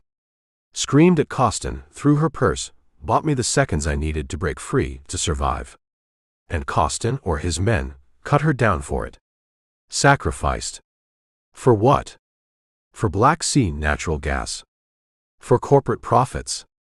For geopolitical leverage. For the bigger picture Thorne was so fond of invoking. The sheer, grubby waste of it all felt like a physical sickness. Thorne knew this could happen. Knew sending me after Chernov, especially after the energy angle surfaced, put any asset I developed in extreme peril. He hadn't just accepted the risk, he'd factored it in. Her security contingent on your operational discretion. Sentiment remains counterproductive. He'd ordered me to neutralize her myself, if necessary. Now, Chernov's man had done it for him. Problem solved. The deal could proceed, eventually. Just one more regrettable but necessary loss on the agency's blood-soaked ledger. The cynicism, always lurking just beneath the surface of my professional detachment, crystallized then into something hard and permanent. This wasn't about fighting bad guys anymore, if it ever truly was. It was about managing conflicts, protecting interests, facilitating deals, sacrificing pawns, like Anna, like me, to keep the big machine grinding along. Thorne wasn't an aberration. He was the logical endpoint of the whole damn game. And I was done playing. An hour passed. Maybe 2. Nobody came to question Peter Hoffman. The guard at the door changed, just as impassive as the first. Finally, the sergeant reappeared. He looked tired. "Okay, Hoffman," he said gruffly. "Big mess over there." He jerked his head towards Bulgaria. "Smugglers, maybe police corruption. Not our direct problem, unless shooting comes this way again." He handed me a form. "You make statement. Tourist caught in crossfire. See nothing specific. Understand?" I understood perfectly. Make the problem disappear. No inconvenient witnesses asking questions about who shot the woman, who the other shooters were. Yes. I understand. I filled out the statement, keeping it vague, confused. The sergeant stamped it without reading it, then waved me towards the exit leading further into Turkey. "Go. Take bus. Forget what you see today." Just like that. Walk away. Forget. That's what Thorne expected me to do after Budapest. It's what the system wanted. I walked out of the border post into the dusty chaos of the Turkish side of town. Found the bus station. Bought a ticket for the first bus heading towards Istanbul. Paid with the last of Gregor's Bulgarian lev and some of my emergency euros. Found a seat near the back, window seat. The bus pulled away, leaving Kapitan Andrivo and the border behind. I didn't look back. No point. Nothing back there but ghosts and lies. Stared out the window at the rolling Thracian landscape, fields of sunflowers turning their faces towards a sun I couldn't feel. Anna was dead. Sacrificed for natural gas. Thorne had won this round, secured his strategic objective, eliminated a liability, likely confirmed my rogue status. Chernov was still king in Constanța. Ouroboros remained hidden. The game was rigged. Always had been. And the only way to win, maybe, was to stop playing by their rules. Or stop playing altogether. The thought settled in, cold and heavy as the lump of grief in my chest. I needed to disappear. File one last report, coded, careful, maybe burying Thorne just a little deeper if I could manage it without implicating myself directly. Then vanish. Find a boat, find an ocean, find somewhere the echoes of gunfire and betrayal couldn't reach. The fallout from this mission wasn't just external, it was internal, a seismic shift that left the foundations of my old life, my old loyalties in ruins. The career was over. The cynicism was complete. Time to walk away.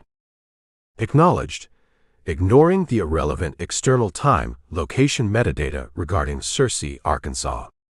Proceeding with the established narrative context of Jack Kincaid, Mako, having just escaped across the Bulgarian-Turkish border after Anna Ivanescu's death, early 2000s.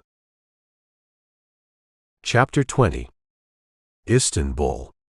City of ghosts and empires, sprawling, chaotic, indifferent. A good place to get lost, if you knew how. A good place to shed a skin. I arrived on a third-class overnight bus from Edirne, just another weary traveler blending into the throng at the massive Autogar bus station. Found a cheap pension near the Spice Bazaar, a room barely bigger than my old cell in Thorne's bunker, smelling of dust, damp, and centuries of transient lives. Paid cash. Used the last plausible alias from my agency-provided deep cover set, Thomas Brennan, Irish academic on sabbatical, unlikely to attract attention here. For 3 days I barely left the room. Let the physical wounds begin to scab over. Let the raw edges of grief and rage settle into something colder, harder. Slept fitfully, haunted by the image of Anna falling on that dusty border strip, by Thorne's chillingly pragmatic voice ordering her disposal, by the casual brutality of Kostin and Chernov. The whole Romanian operation replayed itself.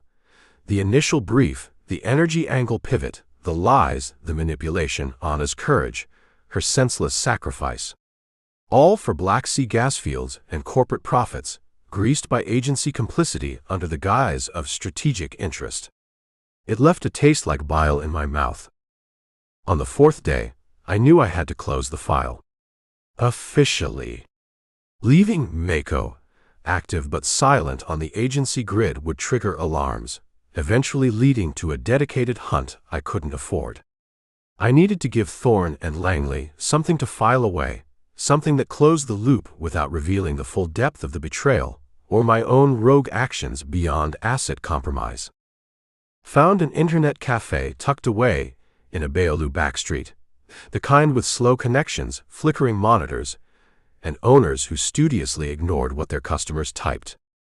Used multiple layers of anonymizing proxies, bounced the signal through servers from Bogotá to Bangkok, finally accessing the secure agency Dropbox Thorne himself had taught me to use for sensitive operational summaries. My final report for mission, Special Activities, was a masterpiece of minimalist evasion. Titled, Final Assessment, Asset Compromised. Mako entry Recon, Constanța successful. Established contact asset Nightingale. Ref file B774. Confirmed access Chernov Maritime Logistics. Initial intel confirms Target 1, Chernov, involvement illicit arms contraband via Port Constanța, details previous reports. Subsequent intel indicated asset Nightingale under heightened surveillance by Target 1 security. Lead, Kostin, ID confirmed. Asset extraction deemed necessary to preserve intel flow. Brief, heavily sanitized description of Kostin intercept attempt and Kincaid intervention, omitting agency Thorne complicity. Extraction attempt intercepted vicinity Varna BG by Chernov security forces under Kostin. Hostile engagement ensued. Asset Nightingale confirmed Kia during engagement. Mako disengaged due to overwhelming hostile force, compromised environment, loss of primary local support. Addendum. Unconfirmed reports suggest Target 1 activities may extend beyond smuggling into leveraging regional energy resource negotiations. Recommend further investigation by appropriate economic political intel divisions if strategic priority warrants. A final little twist of the knife for Thorne, burying the lead he cared most about under bureaucratic jargon. Conclusion, mission compromised. Asset lost. Mako disengaging operational area due to extreme risk profile, lack of support. Potential blowback from unsanctioned elements involved in Varna incident. Request file closure. Mako out. Before hitting send, I did one last thing. Something Thorne wouldn't expect. Using steganographic techniques, embedding data invisibly within the file's digital structure, I inserted one small simple image, the Ouroboros symbol, the snake eating its tail, the electronic node at its heart. Not enough to trigger automated alarms.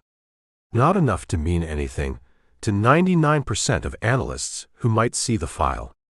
But maybe, just maybe, someone like Sully, someone outside Thorne's immediate circle, who occasionally reviewed SAD field reports, might see it, recognize it from other fragmented intercepts, and understand the warning. Understand the real nature of the forces Thorne was now playing with. It was a long shot, a message in a bottle tossed into a sea of secrets, but it was all I had left. I hit send. Watched the confirmation upload flicker onto the screen. Then I systematically wiped my presence from the terminal, left the cafe, and never looked back. Back in the Pantheon room, the final steps. Took the SAD-issued secure comms unit apart, piece by piece. Physically crushed the main encryption chip under my boot heel, until it was dust. Snapped the circuit boards, scattered the components into different public bins across the city over the next few hours.